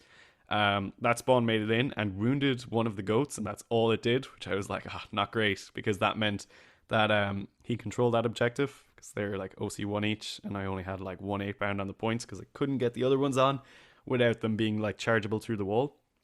And then, oh yeah, Invo failed his charge, so couldn't get the other goat people as well. It's pretty annoying. So flipping into Phil's turn two, there's not like a whole pile he can deal with because my castle is like massive behind the middle building, and you can't really interact with it without risking a lot of assets. So he brings in the Terminators actually on that bottom flank where my spawn and 8 bound were, and manages to cut an angle so he can see into the 8 bound and picks them all up with shooting. And then the spawn get picked up because the infernal dude comes down, the disc sorcerer is still there, the goat people are there, and actually he brought his prince down there as well. So they got really whooped. So now on that objective, there's the 3 goat people who are flying around, there's the infernal dude in his squad, there's the disc sorcerer, and there's the demon prince, and behind them there's the 10 scarab occult terminators, which I was just like, holy mother of God, how am I going to crack that castle? And then up top, the goat people drew another objective to like do an action or something. So they're just like cackling behind the building while Invocatus is like, "Damn you!" And it was at that moment that Phil was like, "Well, the only thing I can see is Invocatus." So hello, Magnus. He like doom bolted Invocatus, and Invocatus was like, "How about you fuck off?" and rolled like 4 feel no pains. So it's just like, "I'm still here." So then Magnus was like, "Fine, gun attack," and Magnus, and then Invocatus was like, "Fine, invulnerable saves." Oh, so So he was just standing on the point, being like, "I'm not going to die. I don't care that you're a Primarch," which is really funny. your Um, Invocatus is such a Chad throughout oh, this it was tournament. such an alpha play. I couldn't flip the point because like there was 3 goat people there, so it was somewhat meaningless, but still really funny that it happened because Phil was like, "Well, it's the only thing I can see. I might as well blow him up." And then Invo was like, "I have different plans." So he had moved Magnus up kind of towards the middle, and then Araman and the boys had come out and they lifted all my jackals on that central point as well. They were towing onto it too. So I basically they were like screening Magnus as well. So flipping into my turn two, I was basically like zeroed on primary. I just had my home field objective for hold one, which was pretty rough. I was really hoping to get hold two on one of the points, but Phil just did a really good position of like very kind of like cautiously pushing out in a way where I was like, this is pretty hard to interact with, and you're set up to dump on me in the next turn with all the tricks that T Suns can do. So I was like, okay, this is going to be pretty stressful. So I was looking at the board state and noticed that the way Phil had positioned his units, I could do some World Eater jank, which was basically um, Armin and the boys were screening Magnus, but were too close to Magnus.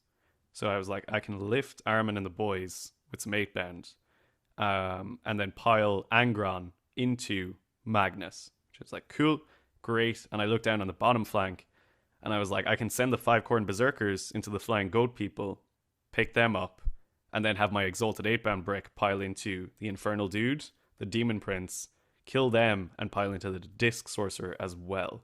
Force no fallback check, which I was like, okay, this could be real, real good here. So I deep struck in my 3 exalted squad, 9 inches away from Araman's squad, and then I moved up my other 8 band brick, so they were 8 inches away from Araman's squad. So I was like 2 kind of long charges, which I don't feel great about. But if I hit one of those, they probably pick up Araman and the boys, and then Angron has a go at Magnus, which I was like, great. Um, so I would have to put up the +1 to charge for Angron, which is the big problem here because no rerolls to hit against Magnus is kind of scary. And depending on which squad made the charge, I might have to use my +1 to wound on Araman as well to make sure that they got the job done.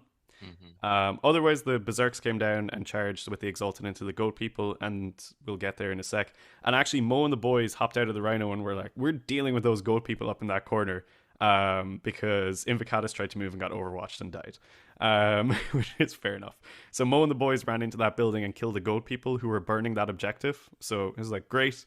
Nice work, boys. And then they started burning the objective, which they're like, you can't do it, we will. So then gets to the charging. I put up +1. Actually, I flew Angron like over a building in this one as well. A rare bespoke Angron move because it was the only way he could pile into Magnus. He puts up +1 to charge. I fail with the exalted. No, sorry, I fail with the regular 8 bands, and I make it with the exalted, which means I've That's only pretty got good. one unit in there, and I'm still not feeling great about it because I didn't have sustained hits up. So I was like, I'm going to have to do the +1 to wound there as much as I don't want to, but like my odds here are basically like make sure I kill them and have a go at Magnus, or take the risk on them and Angron ends up fighting like one Rubric Marine or something. So I had to take the risk. They picked up the rubrics. I piled into Magnus with Angron. He did 5 damage. Big sad. And then Magnus swung back and did 5 damage, which I was like, okay, here we are, I guess, living. And about to be not living for very long. Because he has Doom Bolts. Oh, it's so much worse than that. Then, meanwhile, in the downtown, the 5 Berserkers easily pick up the 3 flying dudes and the Exalted 8 band pile in. They kill the Infernal Dude's squad but keep him alive. They kill the Demon Oh. Prince, and then they tag the Infernal Dude and they tag the Disc Sorcerer. And at the end of my turn, he picks up the Scarabacle Terminators, which I was like, interesting. It's interesting because they come down in his next turn, 9 inches away from Angron, behind a building, and they're like, "What if the building didn't exist and our guns were psychic and did devastating wounds?" They ripped into Angron and took him down to like 6 wounds, which I was like, not great, not great at all, actually. So then Magnus is like, I can probably finish you in combat, which I was like, yeah, fair enough. So he guns into the 8 band that had like flipped Araman squad and removes all of them. Guns into the Exalted squad who failed the charge, removes all of them, which I was just like, oh no, it's all going wrong. However, he failed the no fallback check on the Disc Sorcerer, which means he was stuck in Nice. combat. So the Infernal dude runs away, and my 8 band are like, yeah, so that's kind of rough. My Mo squad is basically untouchable inside a building, burning an objective, like just kissing each other inside the building, which is great. Then Magnus claps Ron, which is sad times. Ron fights on death, does some more wounds to Magnus, but it's not much. Um, It's I fucking hate that Magnus is better in melee than Angron it's in the rough. specific scenario that they fight. Yeah, it's rough. So Ron dies, and then the Exalted 8 Bound are downtown with the Disc Sorcerer. They obviously fight first because it's ongoing combat. They kill the Exalted Sorcerer. I spend a CP for the Blood Dice, and I respawn Angron immediately in the same phase that he dies. Oh, no, not one of those. That's the worst. And guess where I deep struck Angron in my turn? 9 inches away from Magnus, who had just killed him. Please don't tell me he did the charge too. No, because I actually ended up charging the Scarabacul Terminators instead. Oh, Because choices. Mo and the boys were like, we're finished burning the objective.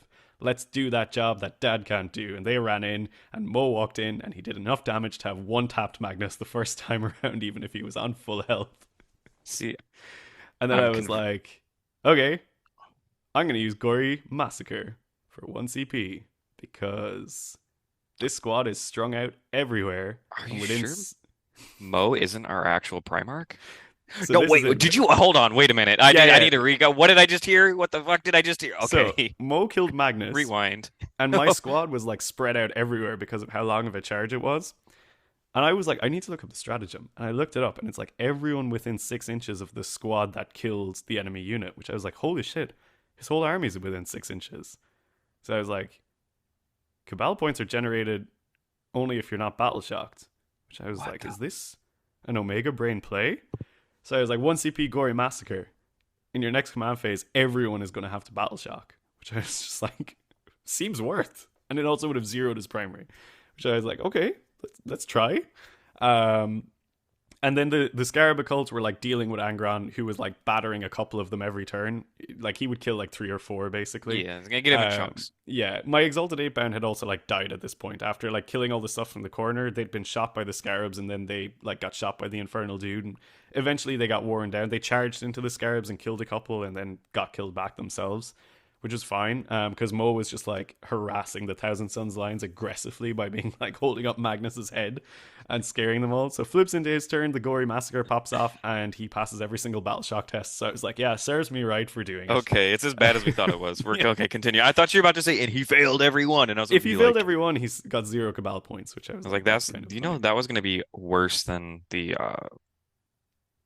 command insertion without Angron being alive? Secret Yeah. mission is Gory gaslighting everybody. The Gory Massacre is a good stratagem. No, it's. I mean, like, there's a world where you do zero the Cabal points and it's worth it, but like, yeah, whatever. So that was kind of funny, and he doesn't really have a way of dealing with Mo at this point, because the Scarab Occult are locked in combat with Angron. They can't really do much about it because they might as well just keep kind of trying to club him. And the Infernal dude is like on 1 wound on that bottom objective, being like, oh god, he's just like staggering around, doing some mission stuff, and he goes to like move him onto the objective to burn it, and I was like, huh, I'll overwatch you with my Rhino. And he was just like, okay. And I was like, yeah, look, 40k is pretty easy, man. Like, combi weapon, roll 1/6. All right, cool. Roll a 4. He's dead. Iced. I was literally just like, yeah, game's easy. Like, so stupid. Um, so meanwhile, Mo just like cleans up the rest of the army. The Scarabacals just like fight Angron for 2.5 turns and slowly hurt each other enough.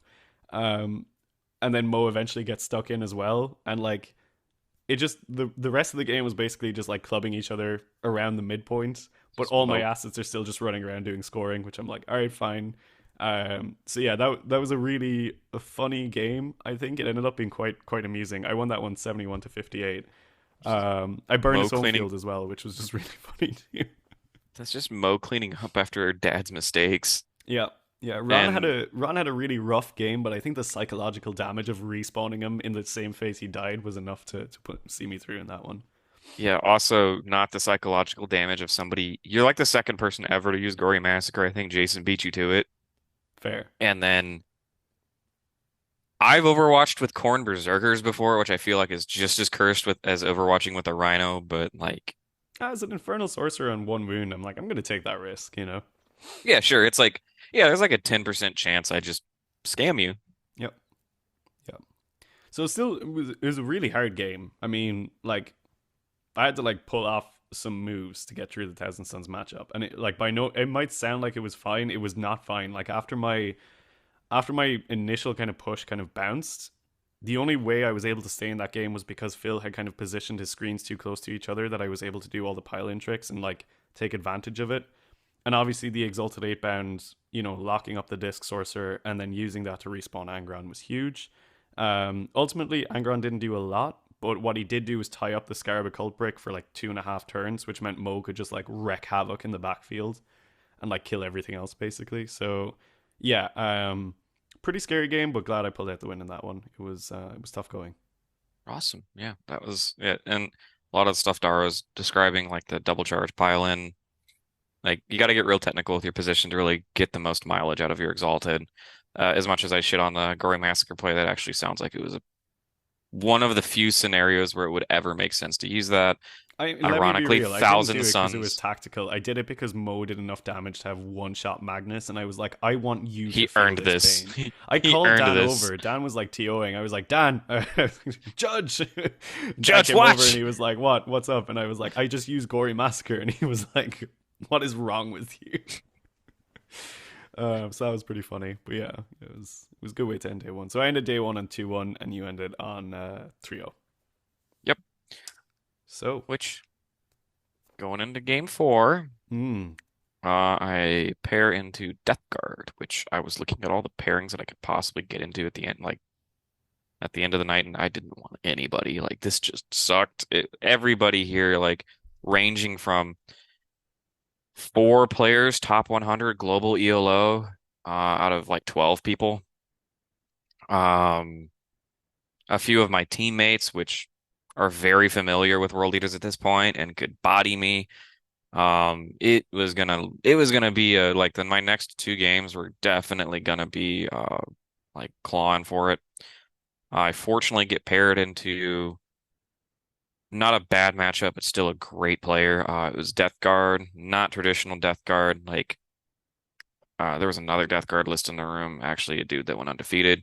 It's like 18 is exactly what we were talking about. It's 20 Plague Marines, 18 Death Shroud Terminators, and Mortarion. And 18 Death Shroud Terminators and Mortarion being like 900 points is fucked up. I hate that so much.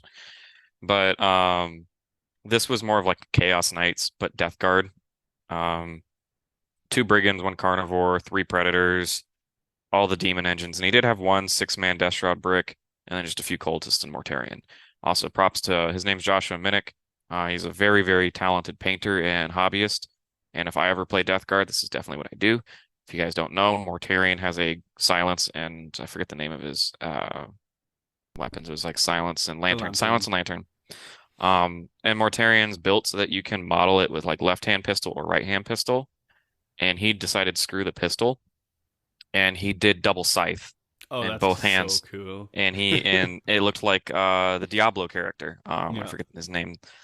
And like he's dual wielding the scythe coming around the corner, and he made one scythe a little shorter just so it wasn't modeling for advantage. Mm, But it didn't look shorter just because of how the arms were positioned. that's awesome. Um, it looked sick. Um, Unfortunately, the Berserkers pop off here because the 5 Khorne Berserkers. Nurglings, 5 Khorne Berserkers with sustained. We'll just pick up 3 Nurglings. I picked up all the cultists turn one, and I think I threw an 8-bound squad out turn one just to go like start the trade war because it was terraform. I hate terraform. So he started the game by terraforming stuff, so I didn't knock him off of his stuff. But after that, he was left with only Predators, War Dogs, and Mortarion, and pretty much no trash after turn one, which is not a good place to be against World Leaders, because now if he wants to play the game, he has to start committing resources. Exactly what he did. Predators pushed up into the middle of the board, threatening Overwatches. War Dogs came out. I pretty much got all my stuff cleaned up. That was on objectives. I stickied an objective with so those 3/8 went up. I stickied my like safe expansion objective, and it kind of forced him to come out onto it. I like really wanted to force him into the middle of the board. He came out into the middle of the board, and I just punched him as hard as I could. And I'm not gonna lie, I got a little lucky on some of my fighting. I know he in my next turn, I shove everything forward. He actually rapid ingresses the Death Shroud brick behind all of his stuff. So he has the choice of Oh overwatching no, he Mo did and the it to 10 you. boys or heroic intervening, which into the 6 Exalted 8 with 6 Death Hmm. Shroud and Typhus was also in that squad. So my charges all go off. He does heroic intervening, and he does end up heroic intervening, and it screws my Exalted 8 plan up. They were gonna be able to clap 2 knights at once.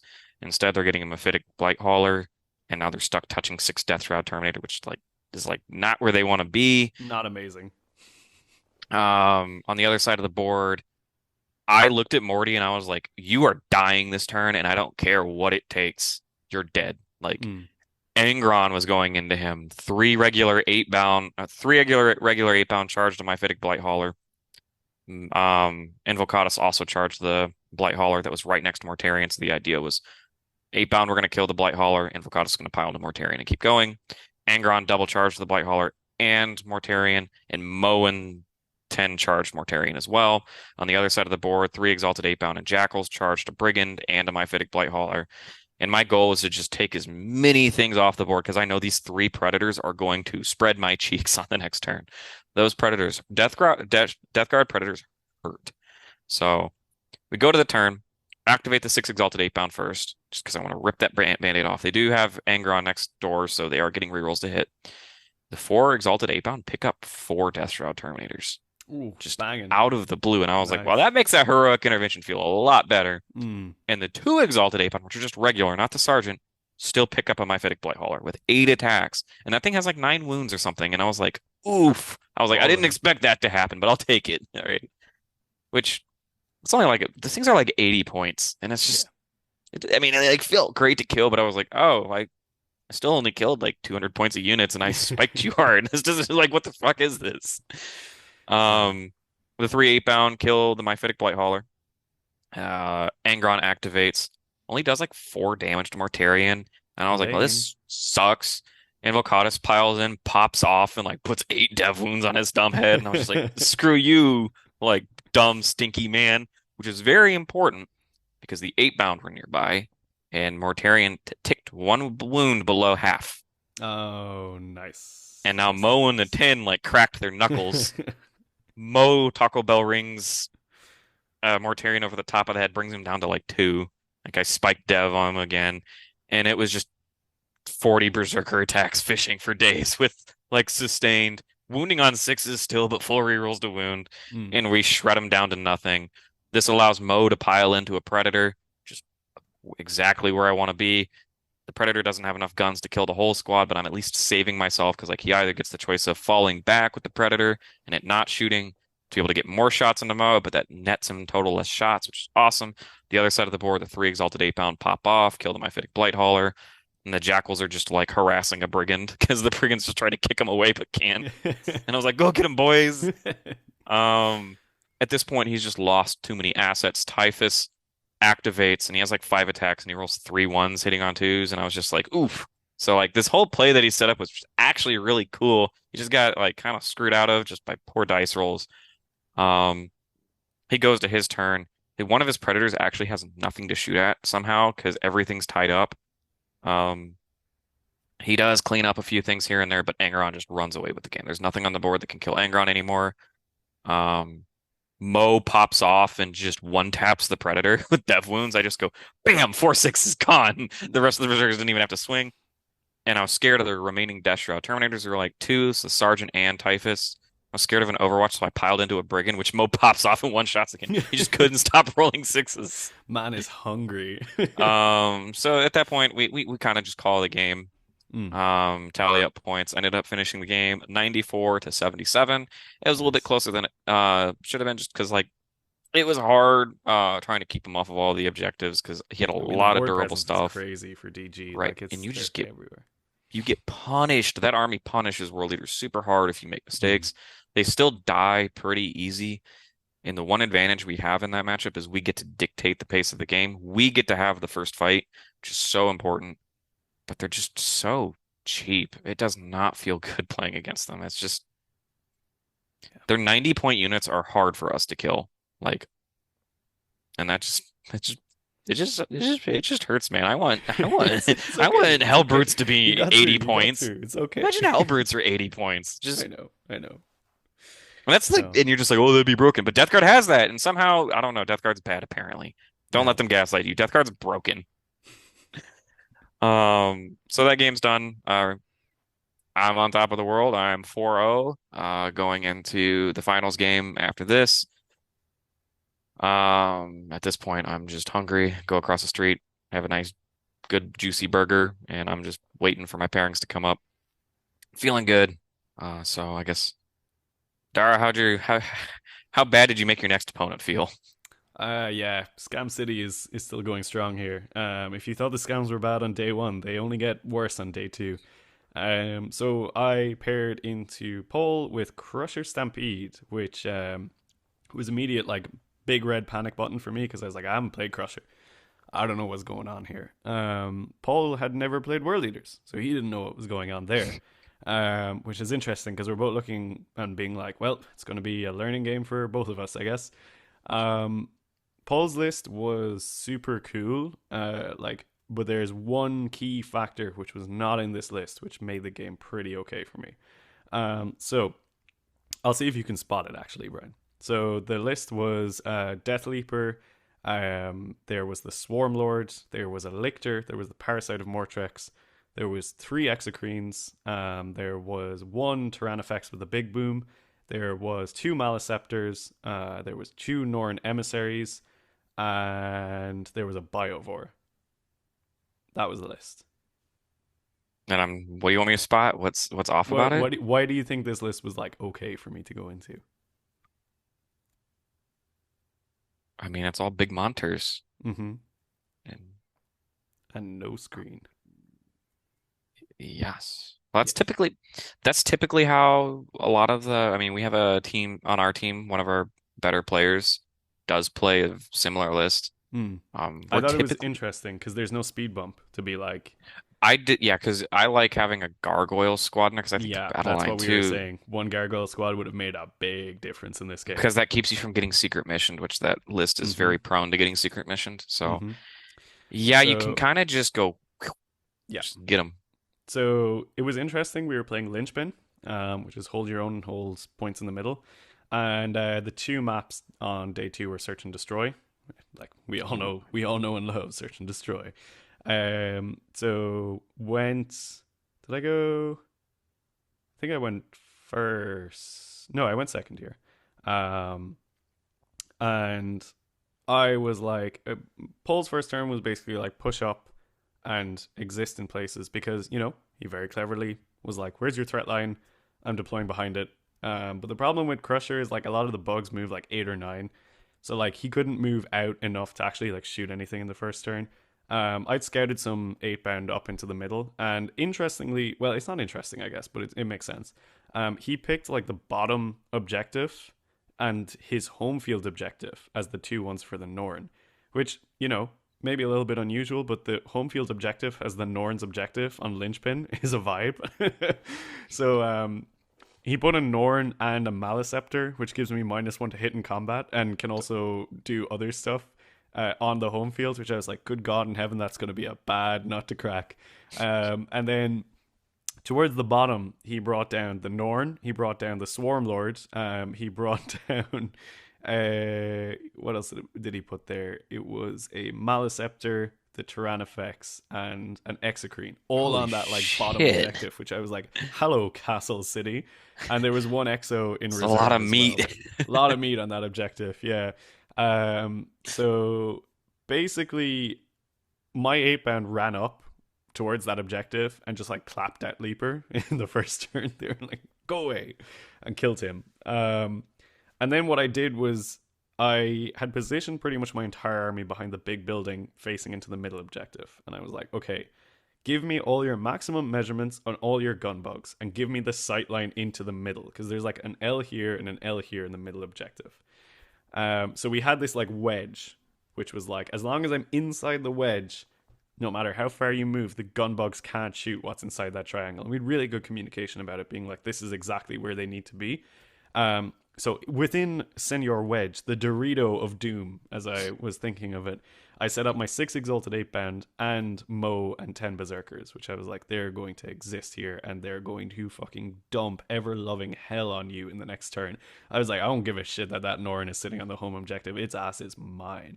Angron is just like flying around in my deployment zone, being like, I'm trying to make sure Tyrannofex can't see me. So he just like goes up and he supervises like 10 jackals who are just doing like cleanse and sabotage in the corner. And the 5 Khorne berserkers are up there as well, just making sure that everything's going okay. And it was in that moment that I realized my pants had just become brown because he rapid ingressed the exocrine that was in reserve, towing into the building and looking straight down into the Dorito of Doom. And I was just like, oh, not great. So while I had elaborately set up this whole thing of being like, you can't shoot me in here, there was now an X screen being like, yes, I can. I was just like, no, X-Screws are not. very good at killing 8 bound They're too. so good at killing 8 band, so good at it. It was just like, not like this.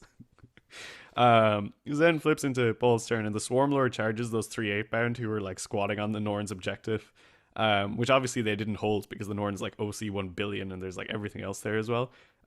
Hilariously, the Swarm Lord kills 2 of the 8 band, and one of them takes him down to 7 wounds, which I was like, ha, take that.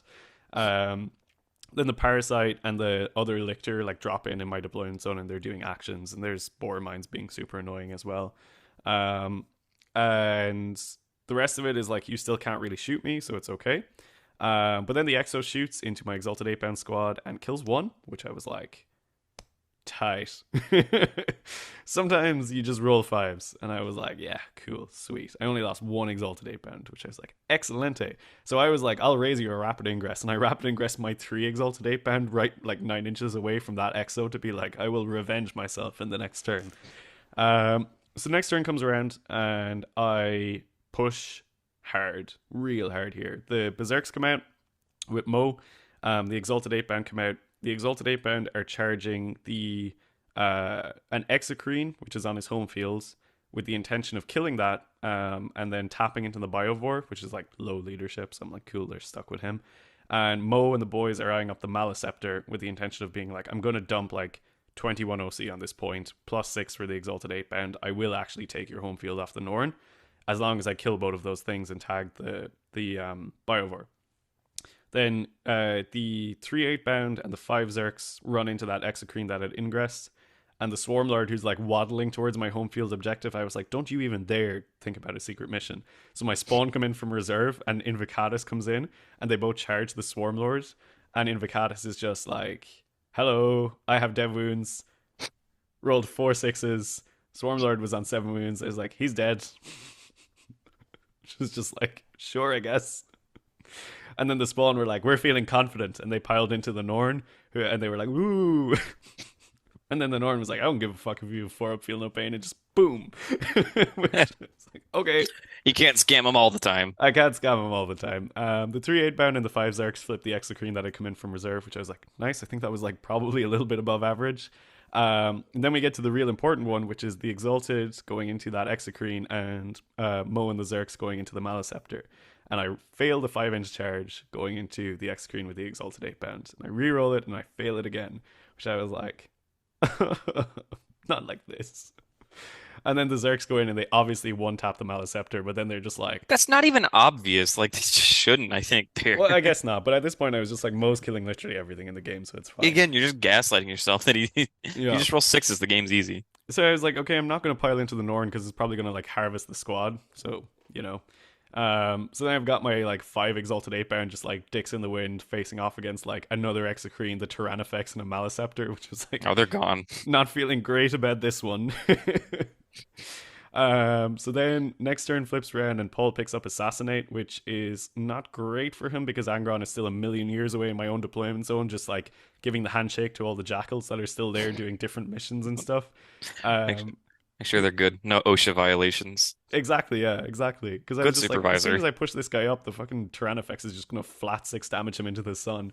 Um, So yeah, this is where things get funnier actually, because I pull out the scam trap card, and a lot of stuff dumps into the Exalted 8 bound, and I lose like 2 of them, which I'm like, let's keep going. So it's like the Exo, the Tyrannifex, and the Maliceptor, and I'm just like 5, 5, 5, 5, 5, which is great. And then we find out that the Norn has a precision gun, which he's like, all right, I'm gonna beam the pants off of Mo.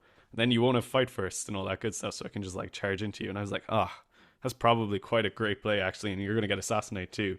So Norn number one beams Mo and does no damage, and Norn number two beams Mo and does 1 wound. And I was just like, Easy game. game's so fucking easy. Skill issue. And then some other stuff like goes into Mo and he surges into the Norn and he's just like chopping at it, but doesn't actually do great into the Norn. Only does like a couple of wounds or something. Yeah, So it's it's like, notably not a character somehow. I think it yeah, should be, it but should be. I was quite surprised actually. But then my Exalted 8 bound are just like high fiving each other, being like, "We're still alive." And then Ron is like, "Okay, I should probably start playing the game now." So I throw up advance and charge, and I just move him flat six advance up into the board. Mo and the boys are like, "This is not a character. We're falling back from combat." Angron's like, "I don't care that it's not a character." He charges in and claps the Norn into the sun. The Exalted 8 bound like finally get around the end of the building and they're like, hello, Exocrine and Biovore. They put that into the sun as well. And that bottom objective still is like all the other bugs, which I'm just like, I'm not engaging with that crap. you Like, can have leave me that. alone. You can just have it. You can have that one. So the key point here is that I flip his home field because I kill the Norn and I kill the Exocrine that was there. So there's just like a Tyrannifex and an Exocrine and a Maliceptor left, which are like kind of hovering around, being like, oh, that's Ron, and full squad of Zerks and more 8 bound. But the real problem is I flipped this home in like that point in the game on Linchpin, which I'm like, cool. It was Uh, brutal. my Yeah, home it's field is brutal. still safe, and I've got like at least 2 objectives, if not 3. So I just like out primary like a lot in the next couple of turns, and the next couple of turns don't really matter because it's just like Ron battering bugs and stuff like that, and the Norn just like walks into the middle of the board, but I'm like I don't need to worry about the other Norn because it's fine. So yeah, that game was pretty funny. Scamming my way with Exalted 8 bound saves was quite amusing. So won that game 89-56, which was great. And definitely was like one of those moments where I failed that 5 inch charge, which I was like, if I made that charge, the game was over immediately. But failing the charge, I was like, I think I might have lost the game now. And then the Exalted just being like, no, you haven't. Don't worry. So We yeah, got it. that was funny round four. Really fun game. And Paul was a great opponent. So yeah, he was like, "What do you think I did wrong?" And I was like, I mean, I just rolled loads of fives. Like, When your answer is you got scammed is yeah. Well, I do think he did castle up very heavily on one objective, which meant that I could just ignore it and have the yeah. other two, which on Linchpin is quite Yeah, strong. especially like when they split into two groups and you're just Mm, allowed to alpha their deployment zone mm, and take their yeah, home objective. It's just yeah. So that we're was my both round going. four. Yep, we're both going into game five with Both going very into game five. positive. Yeah, Like, yeah, now you've broken your curse. You're 3-1. it's I'm true. Yeah, 4-0, I'm out of Gaelcon jail. and I'm sitting there eating a burger. I'm actually talking to Folger and the Gem City guys. Talking and having a chat with them because we're all talking about how because it's VP point based for tiebreakers and all of the undefeated have been scoring really high. And I was talking about like I actually wanted to pair into Folger, not because it's a good matchup or anything, but because I was telling Dara I wanted to have fate over my own destiny because or I wanted to have like a hand in my own destiny because points were tiebreakers and Folger had already gone 100, 100, 199 in his games. So like if I wanted to win the tournament, I had to play Folger to make sure I was the one knocking his score down enough to put me in the lead. I ended up magically getting paired into Folger. It was like a 17% chance that I did. There was five undefeated and one pair up. Um, Put me on the stream table, and I'm pretty comfortable into Custodes. Like Talons has probably the better tricks than like the index attachment, I guess, the shield host one. They just crit on fives. Like that's just all they have on the 10, and they're -1 to hit in combat, right? That's like all they got. Which is a lot. Like critting on fives with an army that hits on twos means you're always netting. Um, Talons let you double reactive move, and in my brain, I'm just like, Custodian's reactive moving six just sounds toxic. Um, and it kind of was, but it's as long as you don't get gotcha'd by it, it's not as big of a deal. Like you can kind of think your way out of it and bait it. Still manage to get it on your own terms. Usually at a loss, like you have to bait it, give up something, and then take advantage of it. Um, I thought I played the game pretty clean. I thought I did make one crucial mistake. I think um, game starts, he goes first, which is great. I want to go second because I want to be able to react and I want to blow up. I just want to dump and blow up or neuter these bricks down to as little of a threat as possible. They're five wardens and a blade champ times three. If I can kill three or four wardens in each brick, and just a blade champ and a warden's left, it's not enough to pick up Mo and 10. It's not enough to It's pick also up six not Exalted Ape. not unreasonable to like think that you can do that, you know? Like Correct. Even through the it's four of not Funeral long Pain, odds. like, Yeah. um, and I just wanted to threat overload all three bricks. And I probably should have, because I purge the foe, you also have to know that, like, you're still going to score a lot of primary, even though you're not holding a majority of the objectives. And I overextended into all three. I should have just gone for two bricks. Angron, I thought I did a smart play. We kind of were The key thing there was we were playing chicken. I actually threw Angron up into a perfectly reasonable charge or distance for him, and I was like, "Come get him." I was like, "You're not killing him on average. I can pop -1 damage, and even if you do come in, I have fight on death just to scare the shit out of you, right?"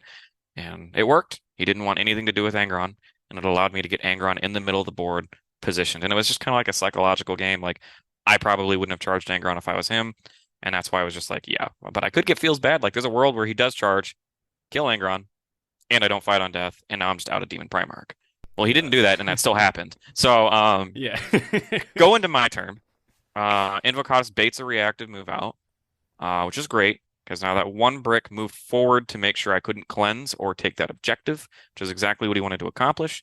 It brought them closer to Angron, and in my brain too, like that was where I wanted to bait the reactive move if I had to, because if they reactive moved back behind the wall an inch away from the wall, Angron had a clean shot to a Caladius tank, and I was like, I'm happy sending Angron at a tank, letting your wardens charge him, and then those wardens are stuck in the corner for the rest of the game. Other side of the board, now that the reactive move has been done, I noticed Folger made a misposition with his wardens that charged and killed a rhino. I don't. It worked out for him, I guess. Jackals managed to charge and wrap up four wardens and the blade champ. So I said, if you're going to interrupt, you have to smack Jackals. And the six Exalted Ape Bound, all six of them tagged one warden that was not base to base with the rest by a pretty clear margin. It wasn't like it got bumped or anything. It was like a pretty clear margin. And I took advantage of that. I was like, six Exalted Ape Bound are going to hit these Warden bricks. I know you're going to 4-up Feel No Pain. If I kill like three of them on my next turn, I'm going to -1 damage and just rip you to pieces. And it's going to hurt even more if you fail the no fallback check. Like that squad's just dead if it fails its no fallback check, right? That was what was going through my head. And then on the other side of the board, Mo and 10 charge into the other Warden brick plus some 8-bound support, and I felt that was enough. I wanted Mo to pop off enough to maybe threaten the Blade Champ. Didn't exactly get the dice to make that happen, so I instead just opted to go for the Wardens because I didn't want to leave a Blade Champ. Like, leaving a Blade Champ at one wound would really hurt, so I just needed to tear as many Wardens down as possible. 8-bound even got in there to make the charge. I was hoping that the Berserkers would do enough to give the 8-bound full wound rerolls because the Wardens being -1 to wound is really annoying. Mm. So I set myself up because I wanted to kill like 10 total Wardens out of the 15. and I think I only end up killing four. Um, Yeah, Mo pretty swings. He rough. does okay. Like he doesn't disappoint. He kills like three. That squad kills three wardens, and I was like, you know what? That's fine. The 8 pound are going to be enough to like clean up the rest. He ends up interrupting, massacres the jackals. I decide to pop -1 damage there because I don't want to get scammed and just get custodied into losing five exalted 8 pound. Like I had to have that brick knock stuff out. He ends up killing one exalted 8 pound when it actually, without the -1 damage, probably would have killed like three or four. Um, so I'm happy. And the one exalted 8 pound that died fought on death. I activate the six exalted 8 pound with +1 to wound, hitting on twos, sweeping, wounding on threes, and I deal two total damage to the squad. Not even killing a model. Like he made 17 out of 24 up in Vulns, and I was just like, oh my God. And then the Feel No Pains came in and he made 2/3 of the 4 up Feel No Pains. I didn't even kill a model, and I was like, that probably is where I lose the game, Yeah, I right think there in so. that interaction. When I saw that watching the stream, I was just like, oh, it's over. Like right now, it's just over. Like, this is so unfortunate. And then it doesn't stop because we go on to the other side of the board. Angron swings, makes all his hits. Invocatus fails a crucial charge. I wanted Invocatus he needed to roll like a five, and he would tie up four wardens and the Blade Champ while Angron was bullying the one warden, which is what I wanted. Didn't happen. Invocatus failed his charge. Angron goes into him. I hand him like 8 saves to make. He makes 5 out of 8 of them, and then the Feel No Pains pop off, and I kill only one warden. And the wardens turn around, and it's like astronomically low odds. Clap Angron from full to dead, um, which was heartbreaking for me. Yeah, I was just like, I killed four wardens after throwing my entire army at you, the and you lost your whole Primarch. army, and I lost the Primarch, and that was kind of just the game. Yeah, Now the Caladius had full range to shoot on me. His scoring was on point because he still had a Rhino and two squads of sisters running around. I eventually chew through the wardens. Mo makes a clutch blood surge, which I was like, all right, we got a game. If I pay a CP and getting run back right now, I can somehow probably claw my way back into a game, win. Angron didn't come back, which I'm not going to be like, you can't complain about that. And he did start failing some of his 4 up saves, but it was definitely a turn late that he was rolling bad on his fours. yeah. And I really do think the 6 exalted 8 pound killing nothing is what got me. Mm. Later on, they pop off, ended up cleaning the squad up like wholesale. But it was just too little, too late. He had, I think, by the middle of the game, we had the same amount of assets on the board, but he just had complete board control. He was locked in all the combats he wanted to be in, and none of the stuff I charged died. Mo left a warden at like 1 wound, and that was it for that squad. If he would have cleaned that up, I think I had a clear shot back into his home objective. Didn't happen. You can't win them all, guys. And like 4 up invulns be 4 up invulns, and I'm not going to complain about that. I mean, yes, he did get incredibly lucky with that exalted 8 pound interaction, but I definitely misplayed Angron's positioning. I had no business even trying to contest that objective. Like, if I just tied him on objectives, that was all I needed. Because realistically, in Purge with two good players, you're never going to hold more than your opponent unless you've won the game. Like, I should have flown Angron as fast as possible to the other side of the board to get rerolls up for all of my attacks into the other bricks. Granted, I'm pretty sure if I handed him 3 or 4 more saves with the exalted 8 pound, It's not gonna. maybe I kill one warden Yeah, instead of none. It wouldn't have changed much. Crucially, I think that would have helped Mo out more. Um, I did miss blunder that one a little bit. A lot of that's unfamiliarity with Talons. I mean, reactive move flat six is a hell of a drug. I'm playing that in Veterans of the Long War, doing the same thing with Chosen bricks and Terminator bricks. It's just as fun there. Toxic. But bummer. Folger is also like the 12th ranked player in the world, so I'm not gonna really get mad about that. I really thought I had a decent shot to take in the tournament, and I was happy that my loss was to him and to the person that ended up winning the tournament, because like I said, destiny was in my own hands, and I dropped the ball a little bit, and I got 4 upped a little bit, and you know what? Can't have them all. So yeah. Fair. it's still a good stream to watch. I still do pull off a few cool, good plays in there. Yeah, it's all on stream, Tabletop Live. You just don't get rewarded for the cool plays, but can't win them all. Yeah. I mean, still very admirable push though, and like really, really good run all the same. And yeah, my heart broke watching the stream. It's like not like this. Yeah, but look, these things happen, right? Yep, and it's a dice game, and I don't like blaming luck because usually that's just a poor excuse. Because like, there's always something you could do better, Mm, and I think I identified that like I definitely misplayed Angron's placement. I mean, him killing a 40-point model is definitely and dying is definitely not ideal. mm. Um, so I could have played better, and that's what I'm going to focus on. I have a GT coming up with pretty much the exact same room of people next week. It's just one city over, and everybody that went to this GT is going to the next one. Plus So Jamie, right? plus Jamie, Should be fun. which is going to be a vibe. Mm-hmm. I'm excited Mm-hmm. to be there with Jamie again. Um, so looking forward to that. Overall, I think I finished fourth place.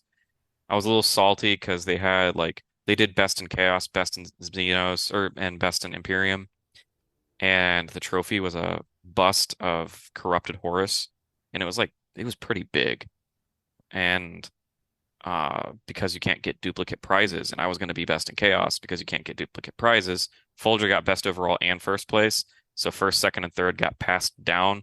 So instead, I got like a little nightlight trophy, and Oh, then it was like it looks like a nightlight. yeah. And but my teammate, who also was going into the round undefeated, playing Renegade Raiders, ended up getting it, and he was mocking me with it the whole time. He was just like, "Wow, look at this cool trophy! I'm gonna put it in my night case or in my trophy case. Hey Brian, are you scared of the dark? I hope you like your nightlight." And like stuff like that the whole time. Nice. And we had it. I was just getting shit on by him and his friend too. Also another good teammate. You've seen him on stream a little bit for Tabletop Live, Randy. He's an Mm. orc player. I'd actually say he's probably the best orc player in the country. But man, is he motivated to watch his football. He kind of threw his last game that he played because he just didn't care because the Lions are about to play, and he dropped from the tournament and sat in the corner on his iPad to watch the Lions play football. And he had best Xeno in the bag, and he gave up like $300 of prizes so he could watch his football in the corner. Jesus. I mean, and that's better than usually what he does is he's just like he'll have the iPad watching his football and he'll just let his opponent roll his own dice and be like, "Yeah, you tell me whatever the saves are, you roll the dice and you pull my bottles," and just sit there. Which is I wish I could not give a fuck as much as he does sometimes. Fair enough. Yeah. But tournament was great, had a blast. I definitely will go back next year. Guys are all nice. I think I found a way to get to LVO for a reasonable price while I was at the tournament, so Cool. that's potentially in the cards. And I think that's it for me. Ryan's list really did put in work for me. I'm gonna play it again. I'm gonna play it at WCW. I legitimately think this is the best version of World Eaters out there right now. There's other versions floating around where you trade the five-man Berserkers and Spawn for more Exalted. That's one variant of the list that did well. I personally don't like that just because trash is trash and you need trash in specific matchups. And if you don't have the trash to clear their trash, then you're using 8-bound to clear trash. And that can almost auto lose you games from the get-go. The five Berserkers put in work.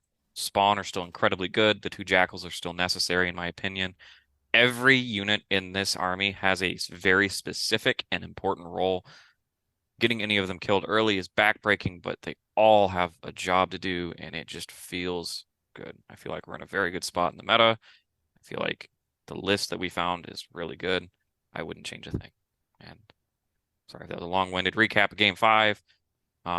Check it out on stream. I'll still recommend you guys go see it. Folger's a really nice dude now. He gave me a few like obvious take backsies here and there when I was starting to like get tilted and fumble towards the end. Um, Pleasure to play against him, and I'll get him next time. Nice. Very good. So my game five was if you thought I have scammed before, I have never scammed like this. So What? I know it just gets worse, man. I'm telling you. So I was playing Tom.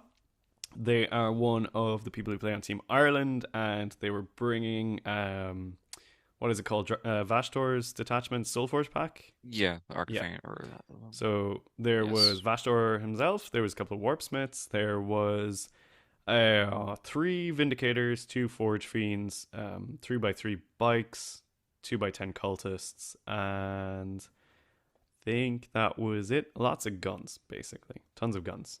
So that was a pretty scary list. We were playing on Search and Destroy, Purge the Foe, which I was like, I don't want to cross the midway line because I'm going to get gunned into the sun. Um, so deployed hyper defensively here, like super hyper defensively. Oh, there was Nurglings. Yeah, fucking Nurglings, man. So there wasn't like much happening in the start of the game. Tom drove their bikes like into the middle as like a hey, we have to do an action in the middle, and also now we exist here, so you have to put something out into these three bikes, and then started like driving more down the side flanks and stuff, and the Nurglings like appeared in front of like three of my 8 pound who were just like, oh, we can't kill you, and we know it. Um, so and the guns basically just like moved out and got into like good positions where they essentially like drove it or walked into ruins so they can then see out of the ruins and was like, cool, um, dare you to come out. And I was like, oh, not great. Um, so my first turn was basically just like send 8 bound and the 5 Zerks into the Nurglings and clap the Nurglings because they're just going to get real annoying if I don't deal with them right now. And I sent like my 10 Jacks like up into the abyss to be like, go on that objective up there and bait in some bikes. Then in the middle, I was like looking at it and I was like, I could get real poxy here and send 3 8 bound and the 5 Zerks into the cultists on the far side of the building. Um, Tap the cultists, pile in, and like start hurting a Vindicator. Which I was like, like I didn't have advance and charge up, so it was like 2 8-inch charges, which I was like, it's probably not worth taking the risk. So I just put the 5 Zerks into, sorry, not the 5 Zerks. I just put the um, 3 8 bound and the spawn into like the three bikes in the middle. And I was like, it's going to be kind of annoying to flip these 2 units off the middle unless you want to put some serious like commitment in here. Sorry, Tom also had 2 carnivores, which is important because that's what the commitment was. Um, so then, yeah, Tom's turn rolls around and they drive the bikes up towards my jackals and take it off me because there's more bikes on the point than jackals, and bikes are OC2 for chaos, which is wild. Um, But eight and bound. then Carnivore walks in and beats the crap out of the spawn and the 3 8 bound in there, who are just like, fine, okay, now there's a Carnivore in the middle of the board. Um, and then Tom also set up like a Vindicator and Vashtor on their like bottom right objective, so like my far end objective basically. So that was like a really annoying gun line. That was like gonna hurt me. I rapid ingressed my 3 Exalted like behind the building there to just be like, oh, I think if I get a bit poxy in the next turn, I can run them out and clap Vashtor, and then pile into some cultists. Maybe they failed a no fallback check, and I get to have some Exalted on that objective, which would be real nice. The tank down there picks up the Khorne Berserkers and 3 8 bound that are like hanging out in the building that killed the Nurglings, which is fine. So my turn rolls around, and I think my brain has gone like galaxy mode because I see a play, which is basically like hop the Zerks and Mo out of the Rhino and go through the middle and set up to charge the cultist wall, which are like right in front of a Vindicator. Then on the bottom, I'm like, send the 3 Exalted into Vashtor and tag those cultists. It's also good because it was like a double layer cultist wall. So I was like, okay. Then it's like, all I have to do is have my 6 Exalted charge and kill Cypher and then pile in and touch both the cultist squads and see how that goes. And there was a warp smith there that they were going to touch as well. And then I was like, I'll have Invo deal with the bikes who are like harassing the jackals. And the key thing to pull all this off is I'll fly Angron. So I'll set Angron up where he's going to charge the Carnivore. I'll charge with my Exalted first because he's giving them a +1 to make it a 5-inch charge into Cypher. Then I'll charge and fly over the Carnivore, so he gives the +1 charge to the Exalted 8 bound and the Mo Berserkers on the other side, which I was like, that's actually like pretty cool move. So that all starts to go fine. I move out the 3 Exalted 8 bound, they get overwatched by the Vindicator and it kills them, which I was like, okay, not the worst thing to happen. I guess Vashtor will live. And then I move the Zerks, that's fine. I move the Exalted, it's fine. So I go to start making my charges. Invo charges into the bikes and is just like, haha. Charge the Exalted into Cypher, fail the 5-inch charge. Can't reroll it because I've only got one CP, and he makes it two for the reroll. So it's like That dude's a bastard. I looked at Tom and I was like, I just lost the game because Cypher's like so that was six exalted eight bounds standing in front of two forge fiends and a vindicator, which I was just like, holy Jesus, they're so dead. So Ron makes the charge. He charges into the carnivore, which boosts the berserker mo charge, and they get into the cultists. So at this point, I'm just like, I need to like get some of this rage out of my system. So Ron just like picks up the carnivore and throws it like three tables across the room. And Mo and the Zerks just like butcher the cultists and like pile into the Vindicator. Tom was like, you know, I can shoot it in combat. I was like, I know, Tom. I need something. Like, which is rough. My one remaining eight bound from that like nurgling interaction just like runs into the bikes on the bottom and like kills two of them and leaves one alive, which is like super unfortunate. And then the Vindicator just like pivots to look at him. Um, so going into Tom's turn three, it's never looked worse. I thought it was going to be like a Giga Brain play where it's like, I have so many units at the end of my turn, like touching stuff. You've got to make a lot of no fallback checks. If you fail one of them, I have like multiple eight band squads and possibly even a berserker squad who are just like right in front of your lines with no way of you shooting them. I was like, that would be such a cool way of winning the game. And like, I've played Tom once before, and Tom like hockeyed me. So I was like, I'd really like to get the win here. You know, it'd be quite cool. Um, so that was pretty rough when I was just like, oh, not like this, you know. So then Tom very rightfully was like, you know what? I'm gonna start like killing the crap out of Angron and those exalted eight bands. And I was like, yes, yes, you are. So lines up where the second carnivore is like gonna charge Ron. Cypher's there as well to make like all my -1 damage or combat interrupts like impossible to do. And so Tom starts gunning Ron with the Forge Fiend. Doesn't do a whole pile of damage, takes him down to like 10 wounds. So as a result, they're not feeling confident about the Vindicator shooting into the Exalted and then the Carnivore like efficiently killing Ron. So Tom puts the Vindicator into Ron, takes only like 4 wounds off him, which I'm like, ooh, starting to get a little bit scammy here. Um, the other Vindicator that Mo and the boys had piled into, I was just like, all right, bless up, lads. You're going to hell right now. Fires into combat and only kills 4 of them. And this was pretty janky. I had it like set up in a way where. So Vashdor was eyeing up a charge into this squad, which I was like, Tom, you know they've got fight first. And they were like, I think Vashdor can tank it. And I was like, I think you're probably right, actually. So I had it set up in a way where I pulled my casualties that were closer to Vashtor. So, and then also pulled one that was the one guy who was in combat with the Vindicator. So I was like, haha, now the Vindicator is closest and I'm not in combat anymore, so I can surge again. So I like surged up and made the charge for Vashtor like longer, which I was like, that was kind of a funny play, but I don't think it matters. But I mean, the visual of that in your head is like the oh shit, guys, let's like run away from the scary demon. Yeah, he's just like coming down with the hammer, and it's like Brian was on the phone and he says that hammer is scary. So like running. Um, and then obviously the carnivore is like eyeing up a charge into Ron. So at this point is actually like kind of weird because after all the shooting is done, Ron's on like 6 wounds, and my exalted 8-man squad hasn't been touched. Which I was like, ooh, this is like kind of spicy. So then Tom decides they're going to send the carnivore in still because like 6 wounds on Ron, the carnivore should probably just kill him. And Cypher's there as well. And I was like, all right, Tom, look, if you send in the carnivore, I'm going to use my 2 CP to heroic with the exalted 8 bound because I know it's going to be 2 CP, but the carnivore won't be able to kill both of them. And then I'll kill the carnivore. And then maybe I'm still in with a chance of like contesting this game. Like, yep, fair enough. So I like was very clear that like that's what I was going to do if they charged in the carnivore. So still made the same play, and I heroically intervened and kind of like wrapped around the carnivore. And I was kind of like, I'm looking at you, Cypher, because you have literally cost me this game. And then Vastor charges into Mo, and that's like kind of the combats. The 2 bikes that lived on like Invocatus and the 8 bound are just like zooming towards my deployment zone. um, which is like not great. One of the Forge Fiends, it could only see Invocatus, and it gunned into him, and he was alive on 2 wounds. Again, just like flipping the bird across the board.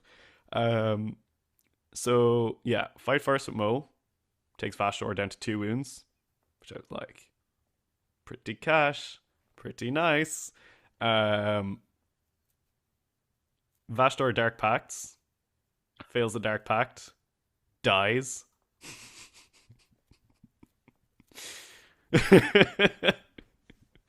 Which I was, we were both just like, really? Like this? Stupid, puny god. Yeah. So Tom kind of had to Dark Pact because they really needed the sustain to actually clear out the Berserker squad so that Vindicator would be free to like operate in the next turn. Um, Not like this. Vashtor also blew up, which was like meaningless but funny that it happened. And Um, shame. Carnivore went into Ron, did 0 damage, just rolled fours. Only got 2 wounds through. I failed one, CP'd it. Got sorry, no, I didn't even fail one. I just passed 2 saves. And that was it. So Sign then of good skill. a It's very high skill look right there. fours baby. Angron picks up the Carnivore, means the Exalted can pile into Cypher, kill Cypher. So then I was like, it's the end of your turn, and the 3 units that I was convinced were all going to be dead are now all alive, and you've lost Vashtor, Cypher, and a Carnivore. I was like, it seems the turns have tabled here. So that was really weird. Like, at this point, I was like, I have scammed you so badly here. Like, so badly. I do not deserve to be in this board state at all. Like, it was just ridiculous. So, yeah, that was turn And three. I I I want to stop you there and just say, like, I know we've been using the word scam a This is a lot. scam. I know we're using that word a lot, but World Eaters, one of their biggest strengths is honestly forcing so many opportunities for scams to happen Mm. that sometimes it feels like you don't deserve it. So I don't want you to feel like, I did not deserve this. It gets worse. It actually gets worse. oh, It gets okay, worse keep because keep going. okay, so next turn I'm like, right, I have to capitalize on this. So Barney and the homies are like staggering off the objective that they've been like, kissing each other on for the last couple of turns while getting pounded by indirect shooting. And they run to charge into like the last of the cultists, which I'm like, cool. All I have to do is like make sure that they kill the cultists, and then my exalted who've charged them on the other end can pile into the Forge Fiend behind and clap that Forge Fiend. Which is great. And then there's like a Vindicator still hanging out, and there's a Vindicator in the bottom that Mo, who has just killed Vashtor, is like, I'm eyeing you up. So he just like runs in there with the, like 4 Zerks that are still alive. And Invocatus is like chasing after the bike on 1 wound that got away from him. Um, and my Jackals come out and they start looking at the other bike zooming towards them on 1 wound as well. And they're just like drawing the pistols. Oh no, Um, it's yeah. So Mo goes into the Vindicator and like takes it down to like some amount of damage. Oh yeah, so I move Ron in this turn, and I'm like, okay, I'm gonna move Ron in a way where when you Overwatch, the only thing you can Overwatch with is a Forge Fiend who's on like 3 wounds, because you're gonna have to risk the Pact, and if I'm gonna do anything, I'm gonna risk it there. don't. 1 CP Overwatch, kill a Forge Fiend on Dark Pact. This game's so fucking easy, man. Okay, at this point, has more points of his army died to his Oh own yeah, dice yeah. than your dice? Tom's pact rolls were crazy bad. Like they were just rolling and rolling, and they were all failing. Like by the time I got to the lines, most of the Forge Fiends were on like half foods, just because So, like I mean, that that detachment is built to fail packs too. it's pretty Right? intensive. Yeah, it's Like pretty intensive. I think they're -1 to their leadership checks when they make their packs for that Mm. detachment. So yeah, Barney and the boys got into the cultists, picked some of them up, and then the Exalted were just they actually didn't pick up enough, so the Exalted were just like kill the rest of the cultists, piled into a Forge Fiend, which then couldn't really do much. Because Um, blasts, yeah. yeah. So the rest of the game was kind of just like pushing the Exalted into the objective.